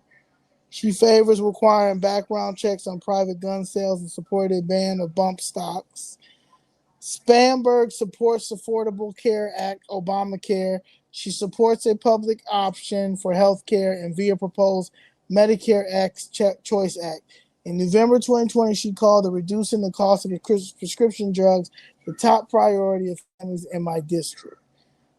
Um, Spanberg objected to President Trump's travel bans from certain predominantly Muslim countries and argued that would aid a propaganda by allowing portrayal of the U.S. as an anti-Muslim country. She has voiced her support for stronger border security measures, but opposes Trump's proposed wall. Spanberger voted for a bill that includes funding the border infrastructure, technology at ports of entry, and more customs at border protection officers and agents. She says she does not support sanctuary cities, but also calls the term a campaign slogan a lot of people get caught up in. She added that it degrades the value of the conversation if we're not actually talking about what the real concern is. Now, I do agree with her on that now. Spanberger called for the pathway to legal statuses for illegal immigrants who abide by the laws, work, and pay taxes. Well, how do we know that? When the immigration invasion just flooded us. Spanberger voted to allow U.S. Immigration and Customs Enforcement to be notified when undocumented immigrants attempt to purchase firearms and voted against the House budget in summer 2019 because it failed to acknowledge the growing national debt.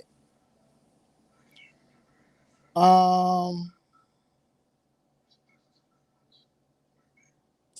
yeah, that's basically it. So, as you know, I would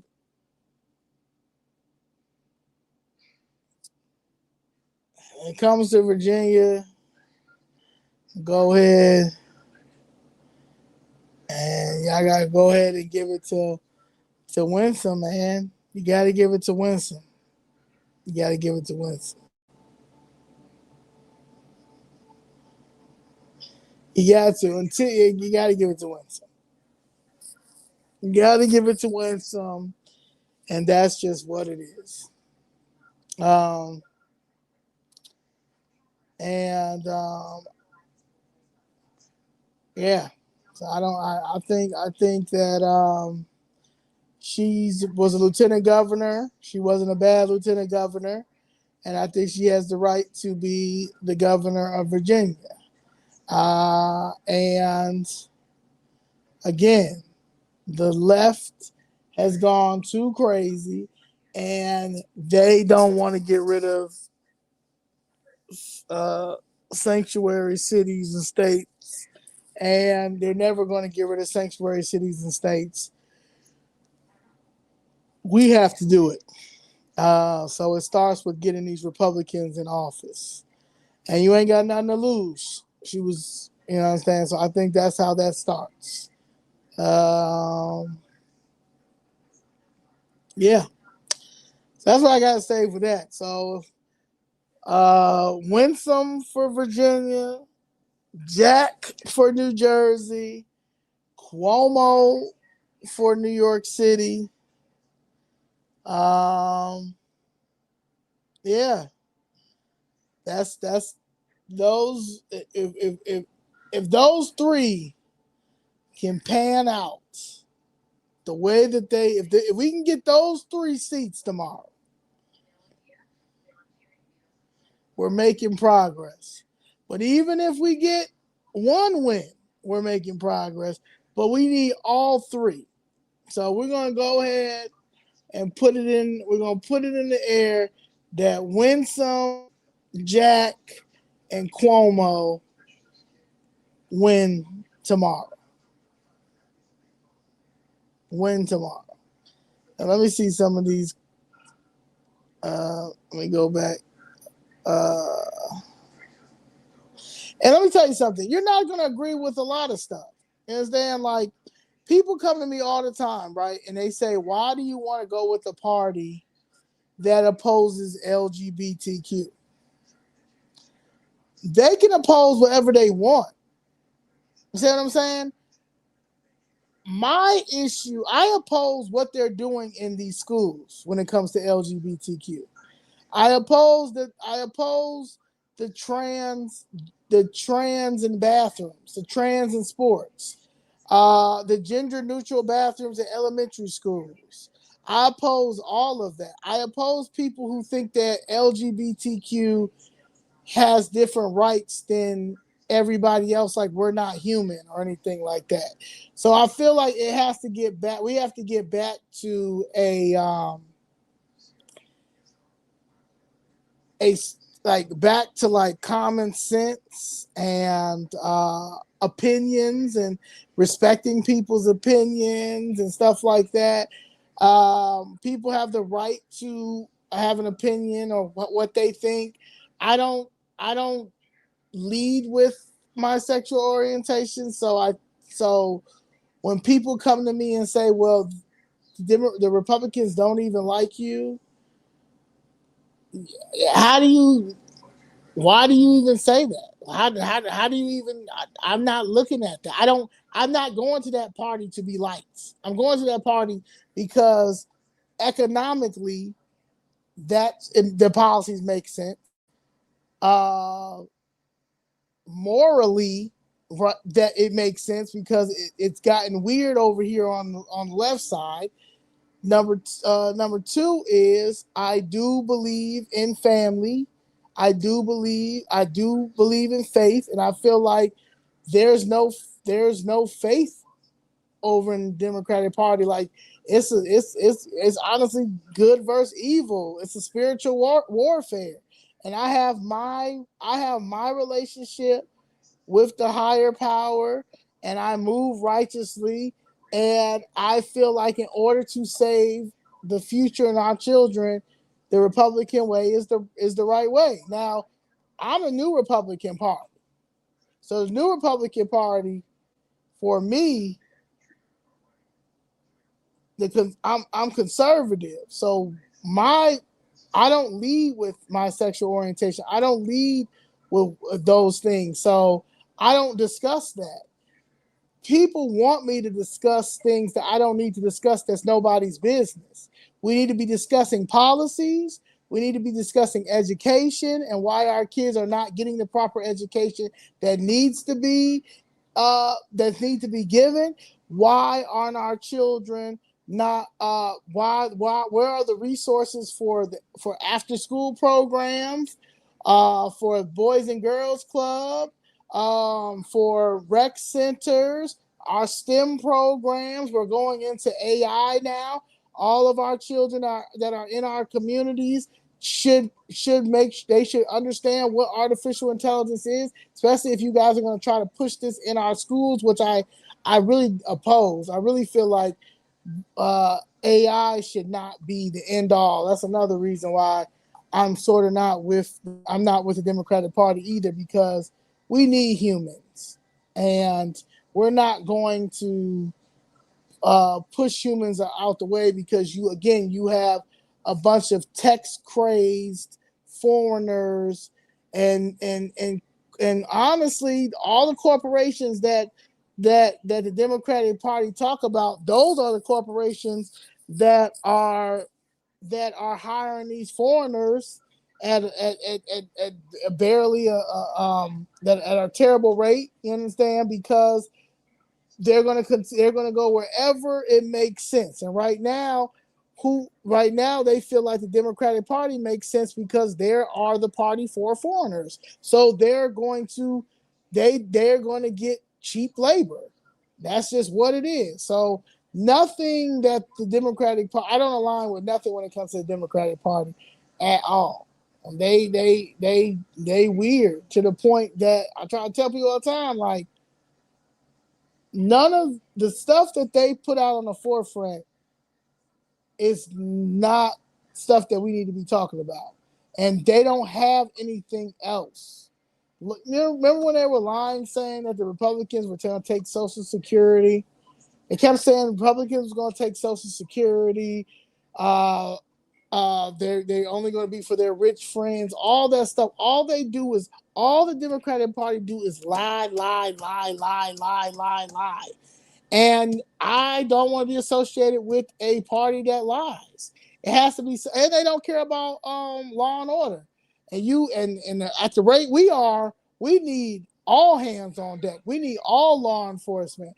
They also want to ride on the victim wagon. They want everything to be be mad at white people. And if we're going to continue, everything is, we have to be mad at white people. The division, everything is a prejudice. Victim, a white person can't say nothing. A male can't say anything, or they're misogynistic. It's just to the point they don't have no accountability over there. They don't want to reform anything. They don't want to change anything. They have made the Democratic Party their scapegoat. So it's just not right. You understand? And I feel like I would be doing my ancestors and our children a disservice if I would even if I would I would just do the children and myself a disservice and ancestors a service if I go blue, because they're not a party for people. They're not a party for peace. They're not a party for family. I love family. I'm a very family oriented person. I'm also a forgiving person, but I'm a super family oriented person. I love family, and I think that we have to bring those traditions back. We have to bring family back, and that we don't have that. We don't have that everything is the suicide rate for our children is at an ultimate high. It's all about greed. It's all about greed. It's all about indoctrinating our kids, and in the media is helping it with the brainwashing. Also, they don't believe in the fraud. The fraud in the Democratic Party is the ultimate high. Like, the fraud is so bad that they don't even. It's not even a cap on it. And no matter how much you prove the corruption and the laws that they have broken, none of these people will be put in jail unless you get somebody like this administration that's in the federal administration, because they try to do the same thing to him. So I feel like, and in order to save Black America, you got to go Republican. There's nothing over in the Democratic Party. They have nothing. They have nothing at all. And to be quite honest, we're not ready to go independent. But to sit here to be anti-Republican and continue to vote Democrat is is crazy for you to be black when our communities literally have nothing in them. They're literally the priests have gone corrupt, the preachers have gone corrupt, the politicians have gone corrupt, the NGOs have gone corrupt. Everybody in the Democratic Party has gone corrupt. The NAACP has gone corrupt. Urban League has gone corrupt. Rainbow Push been corrupt. You already see what Black Lives Matter. They turned Black Lives Matter into it should have been Black Lives Matter Real Estate because they was out here building a portfolio in the name of say his name, say her name. So I mean, at this point, in order to we have a thieving problem and the Democratic Party are the biggest scammers. And the biggest scammers come from these schools. You understand? Like everybody, they may have their degrees, they may have this, they may have that. They're organizers. You got people that in government, like Brandon Johnson. He's an organizer, and now he's the mayor of Chicago and ruining Chicago.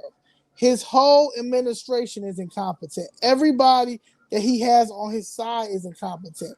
He's terrible, and he's ruining the third largest city in the country. That's why we have to fight, and we will fight, and we will win. But we need other people's help. So if you're in Jersey, vote Republican. If you're in Virginia, vote Republican. If you're in New York, vote Cuomo. Please. Please. Hey. And then we start working on this city because these people are getting up out their seats in the city. Because if we lose Chicago, we lose the country. And we're not going to lose the country. And it's going to take black Americans off the Democratic plantation that you're going to get kicked off of because the Democratic Party are showing you. Hakeem Jeffries lie every day about how illegal immigrants don't get Medicare, don't get no benefits, and they do. Jasmine Crockett gets on here and lies. All of these people are lying for AIPAC, lying for their handler. Their handler is George Soros. Their handler is AIPAC. Same with Obama. These people are indoctrinated. They're indoctrinated and they're working for their handlers. They don't care for you. They don't have your best interest. They don't have your children's best interest. They don't have your health best interest. They don't even have their best interest in themselves. So you have to remove yourselves from them type of people. They cannot help you. They can't help you. The Democratic Party, the black people in the Democratic Party are slaves. Those are the real slaves. They really are. They are the house. They are the house blacks, and the Democrats the black Americans that are still voting Democrats are the field blacks, and they are and the house blacks masters are the terrible people like George Soros, what's his name here, Governor Pritzker. These are bad Jews. These are bad Jews, and that's real talk. They do not mean no good to Bernie Sanders. He's a bad Jew. They don't mean no good for the community, for the country, and they will never amount to anything because they are devils and they don't care about nobody but themselves. So in order for you to remove those type of people from around what we have, and again, in the white progressive, they are true oppressors. You have to move around, and the way we can do it is we have to register and vote as a Republican. It's not going to take you. It's what do you have to lose voting Republican for Winsome? She was a lieutenant governor. She was a good lieutenant governor. The lieutenant governor here in the city in the state of Illinois was absolutely terrible. Lieutenant Juliana Stratton. Now she's trying to run as U.S. Senate. She's absolutely terrible. You understand? So what do you have to lose to vote for Jack in New Jersey? What do you have to lose? What do you have to lose when it comes to Cuomo, when Cuomo was a decent governor until, honestly, he just got caught up in that consensual scandal. But, and then, like I said, that COVID thing, that was a scam. And yes, you're right. The problem is the media. And honestly, they are, it is the media, but honestly, you also have to do your own homework. You also have to talk to real people.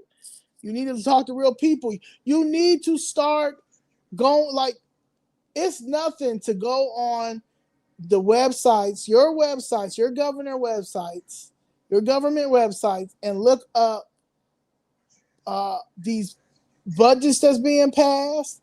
Listen to the budget hearings. Listen to some of the most important committee meetings, which is housing, finance, zoning, aviation, environment, immigration, refugee rights, if you have that, because they be in there scamming and laundering money. Your public transportation and public way, Department of Transportation. You have to get involved. Your tax dollar is in this. You have to be involved. So when people sit here, if you can't get mad at, when people try to go back and forth with me about my political stance or who I believe that you should vote for, I do my homework. I do my research. And right now, anything that is Democrat is a no. Like anything that's you deal with the Democrat. Like if those are the only choices, like prime example, New York. Curtis cannot get it.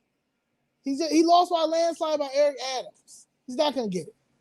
And instead, it means well. I think he should put. I think Cuomo should offer him a job, but as far as that, he's not going to get it. So that right there, that is a prime example of you got to vote for Cuomo.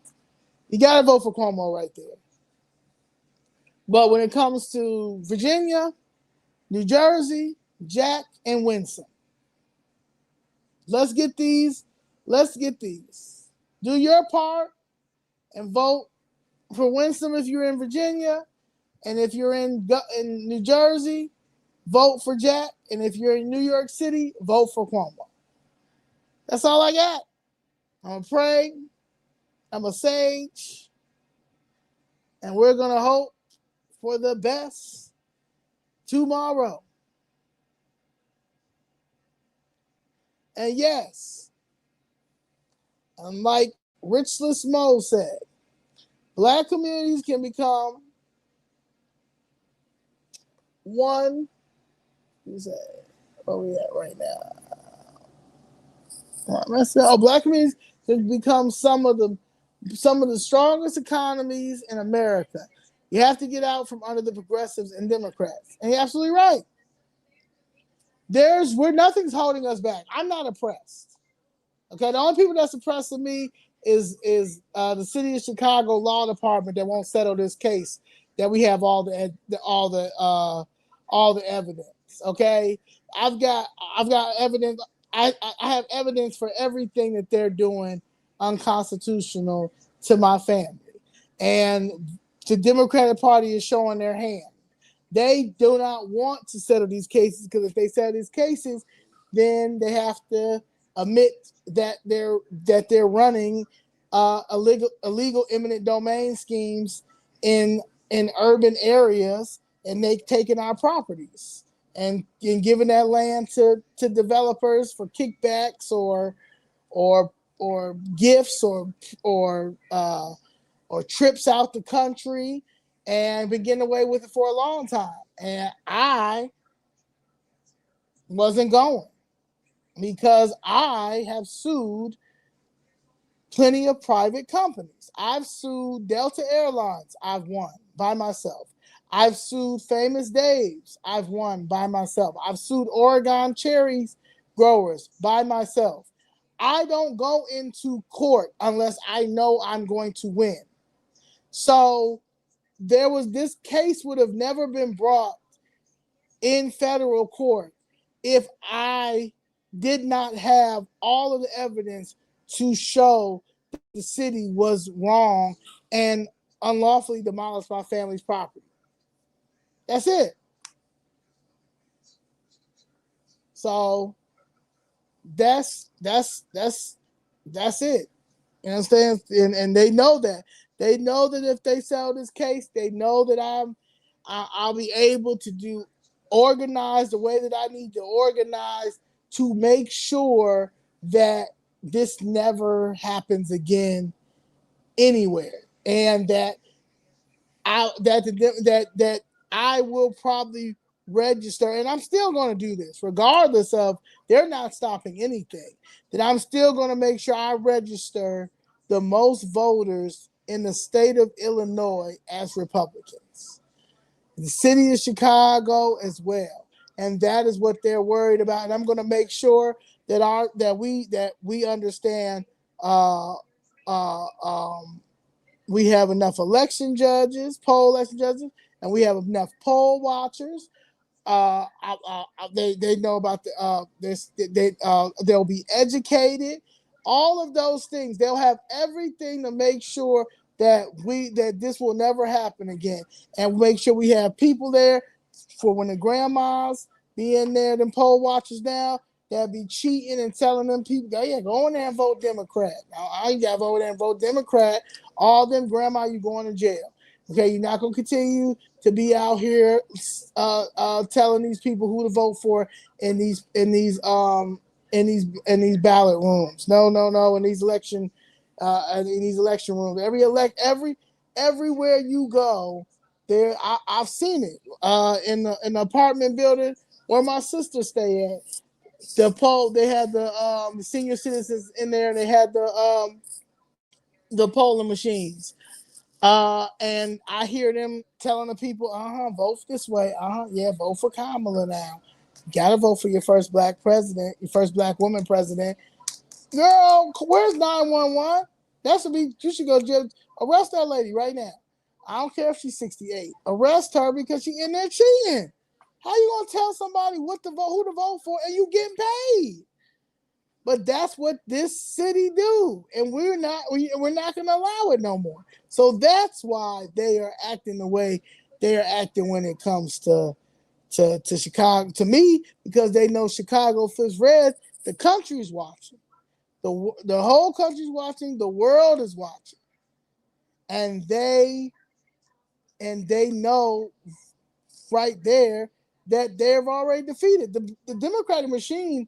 In the old Democratic machine is broken. Me and Miss Jessica broke that machine. That machine is broken. But now you have to be strategic when it comes to who you're going to put in as the governor for Illinois, the mayor, city council, U.S. Senate, the state reps. Because, see, I do my research. Imagine when I'm able to really set up and really get my stuff going. They ain't going to be able to handle it. Dick Gregory was one of the best people to research. And he did it without social medias, any of those things. He knew everything all around the country, all around the world. You have to, he was all about information. And in order to in this society and in this generation, I have to continue to keep the information out there, because we have kids that are not getting the proper information to go into this world and vote correctly, vote right, and understand who they're voting for. Stop voting for people because of the skin color. Stop voting because the Democratic Party is supposed to be the party for people when they're not. The Democratic Party wants to continue to keep you in poverty. They want to continue, they want to keep you under control, under their watch, under their thumb. And if you don't do it, they will find ways to get rid of you. Lock you up in a mental institution, lock you up in jail, kill you, whatever they can do if they feel like you're a threat to their corrupt agenda that has gotten worse and dangerous to the point that you have a whole bunch of foreigners who can't even fix their own government come over here and tell us what we're doing, what we need to do in our own government. Messing it up, sabotaging it. I mean, it's terrible. This is not what government, this is not what our forefathers intended government to be. I mean, it's bad. It's bad. You dealing with Brandon Johnson. Brandon Johnson is ignoring my family. Brandon Johnson is ignoring my lawsuits, but out here screaming about let's have a general strike. We're going to tax this. We're going to tax that. We're going to do tax. We're going to do Trump cuts. Let's talk about Brandon Johnson cuts. Brandon Johnson is cutting over 117 city jobs. His administration. The recommendation from Ernest and Young has recommended him, or he has did his own recommendation. I don't know. We're going to call them Brandon Johnson cuts. He has cut 117 jobs, and he's going around into these black churches saying that it's Trump fault. We're fighting against Trump cuts. These are Brandon Johnson cuts. Brandon Johnson cuts. That man's dangerous.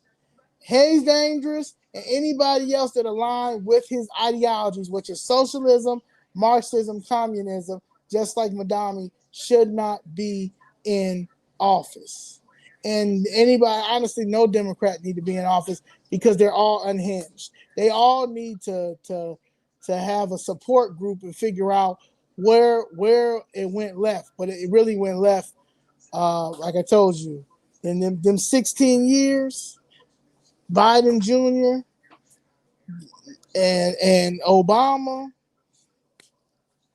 and then with the stolen election on account of Trump, and then Biden came in with the Indian vice president, that the foreigner who opened up the border and let all these people over here. So you're dealing with a total of 20 years that you can never vote Democrat, and you can't put no rhinos in there either, because they definitely got rhinos as well. But we are the new Republican Party. So the new Republican Party, I'm 39. So I said 20 years, right? So when I turn 60, we should still be voting Republican, and we should still be doing well. We should be doing great. We should be doing, the economy should be doing decent. Our kids they're now moving into government, and we have, and that's really about the oath and understands what the Supreme what the U.S. Constitution is for, what the Bill of Rights is for, what the Declaration of Independence was for, what's the founding fathers, the Civil War, what the 13th, 14th, and 15th Amendment was about, why the Second Amendment is so important, why the First Amendment is very important, why our due process is very important, why we have to end birthright citizenship, By that time, we should have the immigration system should be much reformed. It should be nothing like what it is now. So yeah, but you cannot on a federal level for sure. But even in the city of Chicago and the blue cities, you have to go Republican, man. You gotta go. You gotta go. You gotta go Republican. You got to. You got to. We got to. We got to. American first. American first. American first. And no extra stuff with American first. You understand? Basic American first needs. Okay. Low taxes, affordable and good health care. Uh, uh, Environmental people, the people that really don't understand climate change, good attorney generals, great lawyers who really want to change and fight corruption. You want people, education system. The education system has to be revamped. And anybody that is going to teach something that's outside of the regular curriculum, you need to be barred from ever teaching school ever again. Okay. Uh, Religion is religion. It stays out of politics. Politics stay. If you're a politician, you want to go to church, great. But it shouldn't be no politics should be in religion at all. You should not be in there telling people how to vote. If you telling people how to vote, you need to start paying taxes. You need to start paying taxes on you shouldn't be a nonprofit. You should not be a nonprofit. You should be a PAC. Because that's what churches are anyway. That's churches are starting to be like PACs. So y'all might as well get you a PAC and a political PAC. You are a church political PAC because you're giving political advice and you taking money for it. You got to start calling all of this out. Nonprofits. There's no way in the world y'all salaries should be six figures, 7 figures. Are you crazy? Get you a for-profit and a nonprofit. But you cannot be a nonprofit and all your staff is getting these 6 and 7 figures while the mission is not even being completed. It's pure greed. The crime prevention. Find some real people who really understand and really can change this. Our medical system. Ain't no way in the world that we cannot get any American doctors in the hospital, especially Black Americans. There's barely Black American doctors that are in the hospital systems. Everything is foreign.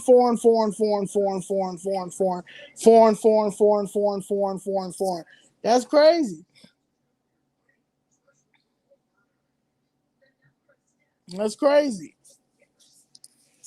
So now, no. And these people need to go.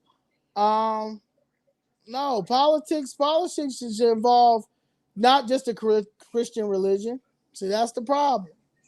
And as we go back and forth, religion is religion. It should not be in politics, and that's just what it is. Politics, and that's just what it is. That's the issue. The issue is you can't force somebody just to be Christian. You can't do that. That's the best. That's the beautiful part of America. Everybody's entitled to any religion that they want. However, it has gotten too crazy. It has been abused. Everything has been abused. There's no moderation in anything.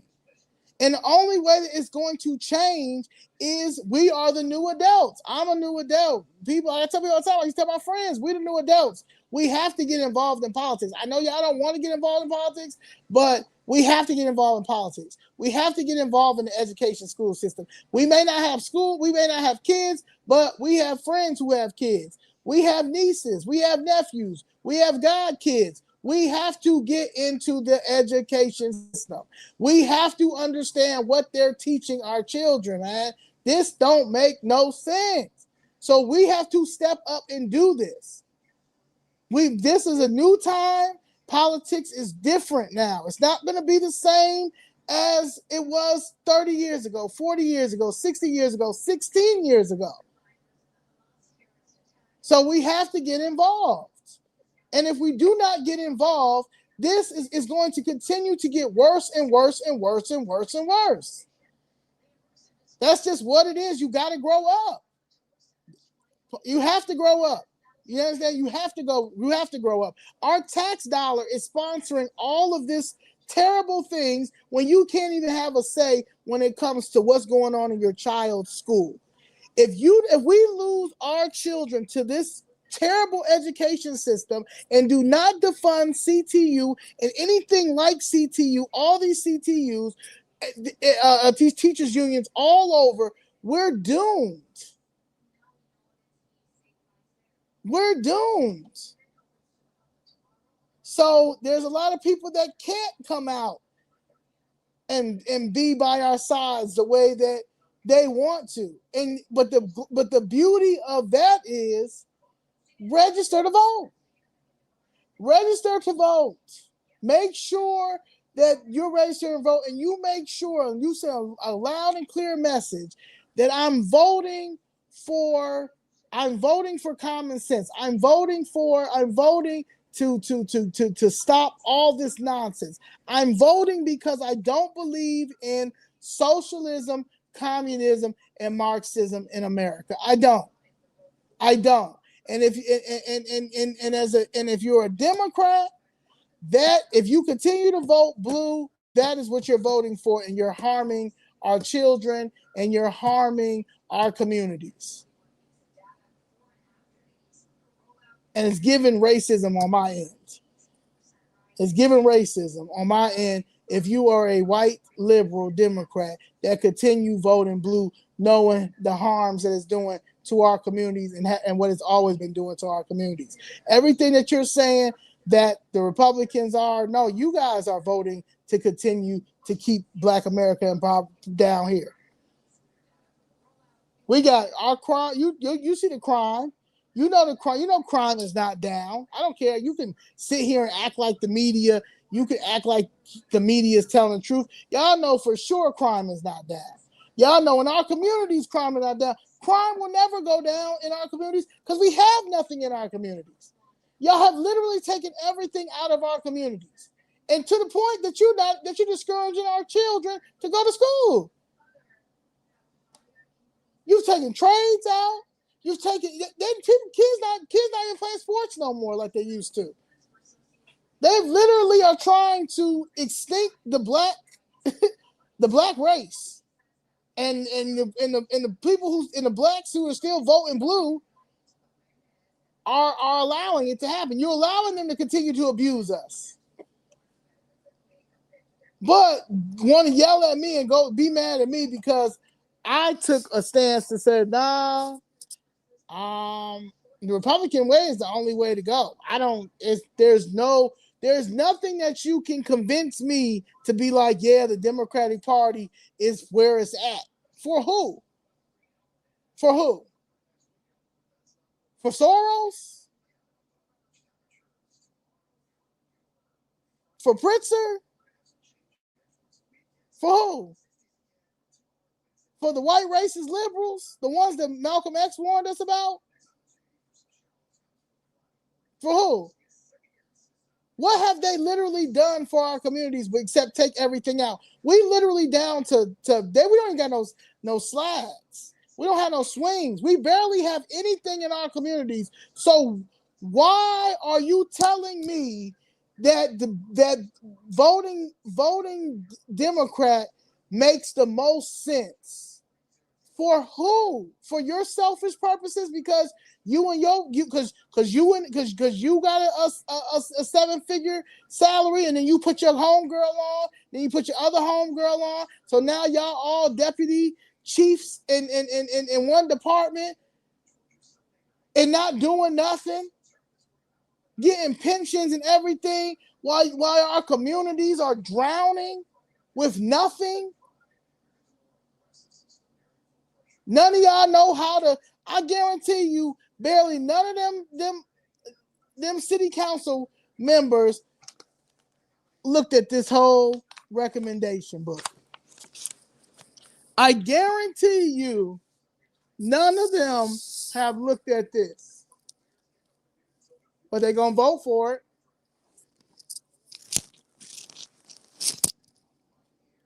700 something pages.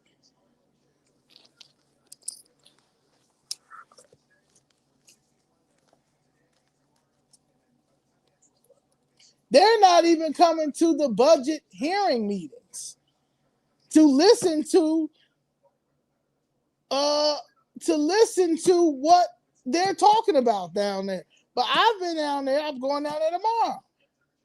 They love to start with, well, if the federal government doesn't give us any, yes, only if you're in the club, right? And so since we're not in the club,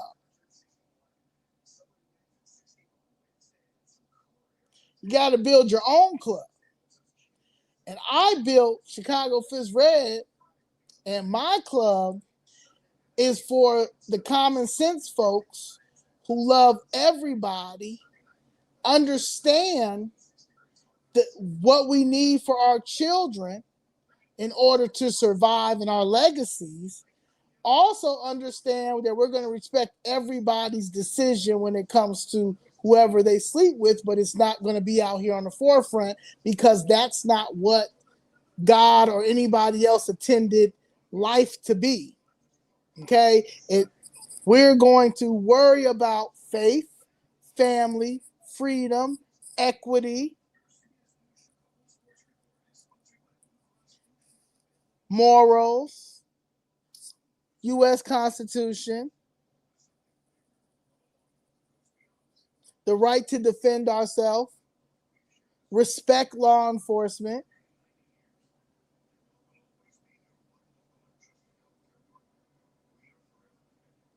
audits. Government needs audits every year. It needs to be a financial audit every year. Every year. Majority of the cities, like, there are people in here that we're paying $175,000, $200,000 salary for what?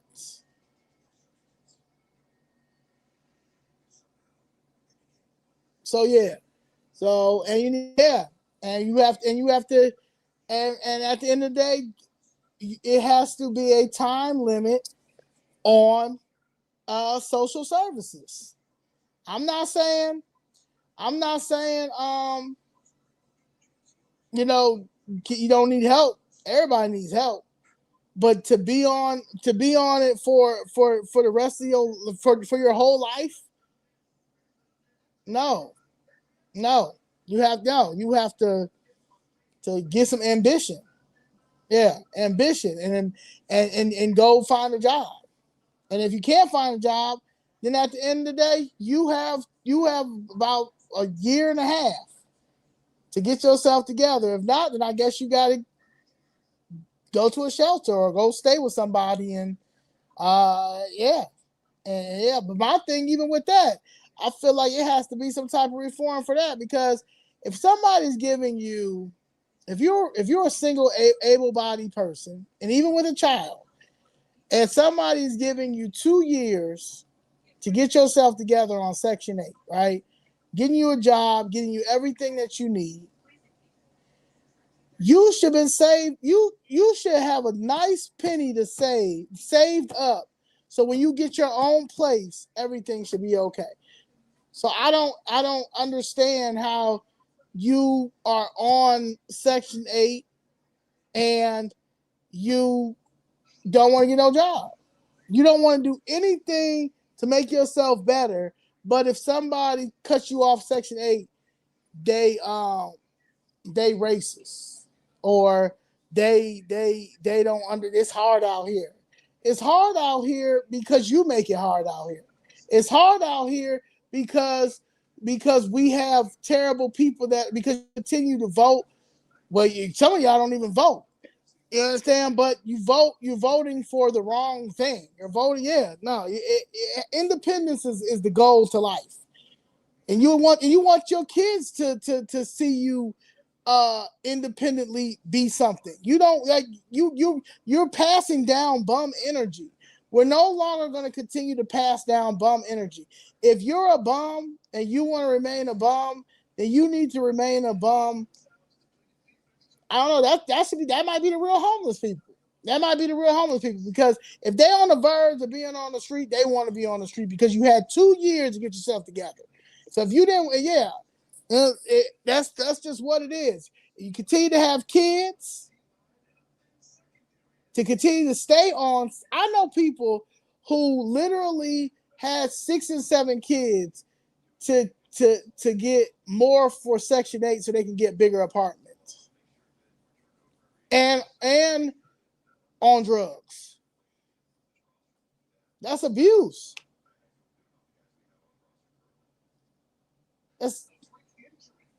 So we're dealing with that, and we're dealing with foreigners coming over here, getting Section 8, getting everything. But one thing with foreigners, though, they get on Section 8, they stay on Section 8 for a while, then get them a business, then they pass on to Section 8 and tell their cousins and their other people, then they get on Section 8, and then they get a business. We the only ones that stay on Section 8 and don't grow and get nothing.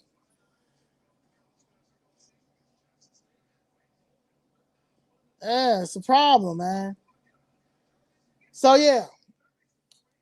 So, in conclusion, thank you for the 541 people that watched with me. Winsome for Virginia governor. Jack, New Jersey governor. Cuomo, mayor. I will be at City Hall tomorrow. And we also have a press conference at 12 o'clock. Me and Danielle to discuss the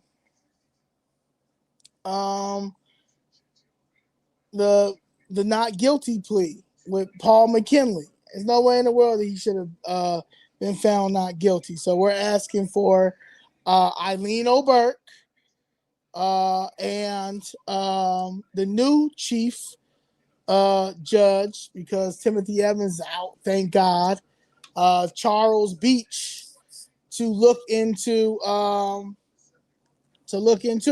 I mean, if Curtis Stilwell wins, great, but I don't think he got it. I don't think he got it. So, but yeah, I'll be happy that a Republican gets in. But right now, I don't know. Yeah.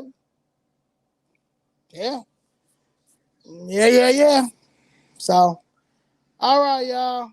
Curtis from New York City. All right. I agree. I just don't think he, but I'd be happy. I want him to shock me.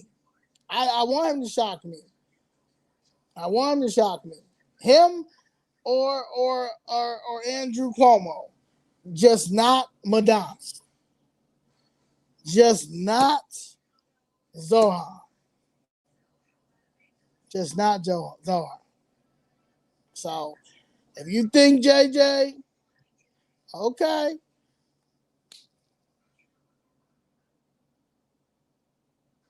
So many have early voted. Okay. All right. I'm listening to you, JJ and Tina.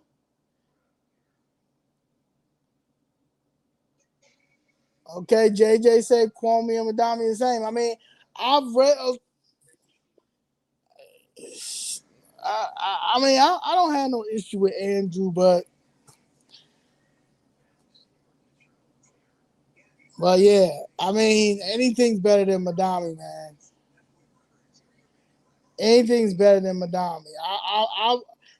Cuomo, I was around with Cuomo in 2011 when he was governor, man, and when his father was governor. So I don't really got no issues with the Cuomo. It wasn't as bad as I'll tell you this. Anytime my mother had any issues with anything, any person that she reached out to when it came to the Cuomos, when it came to Pataki, when it came to Peterson, my mother never had an issue with getting them on the phone at all. Like not like how it is now. So that's what I'm used to. I'm used to those type of politicians that if someone called and it was a serious issue, a serious thing, that they got on it, and my mother was always successful. Always successful. This is the first time that I've seen what we're dealing with in this city of Chicago. And then, like I said, with me being older and seeing what's happening, I see that, oh yeah, if this ain't it. Like if this ain't the Democrats that y'all think were the Democrats back when I was a child and before I was born, these Democrats is terrible. So nah. So we going to anybody but Zoran the moron. Okay? Like Adrienne says, Zoran the moron. So anybody but Zoran the moron. Winsome, Virginia, Jack, New Jersey, Curtis, or Cuomo, New York. But anybody but Zoran the moron. I like that, Andrea. Zoran the moron. Yes. He's definitely pure evil.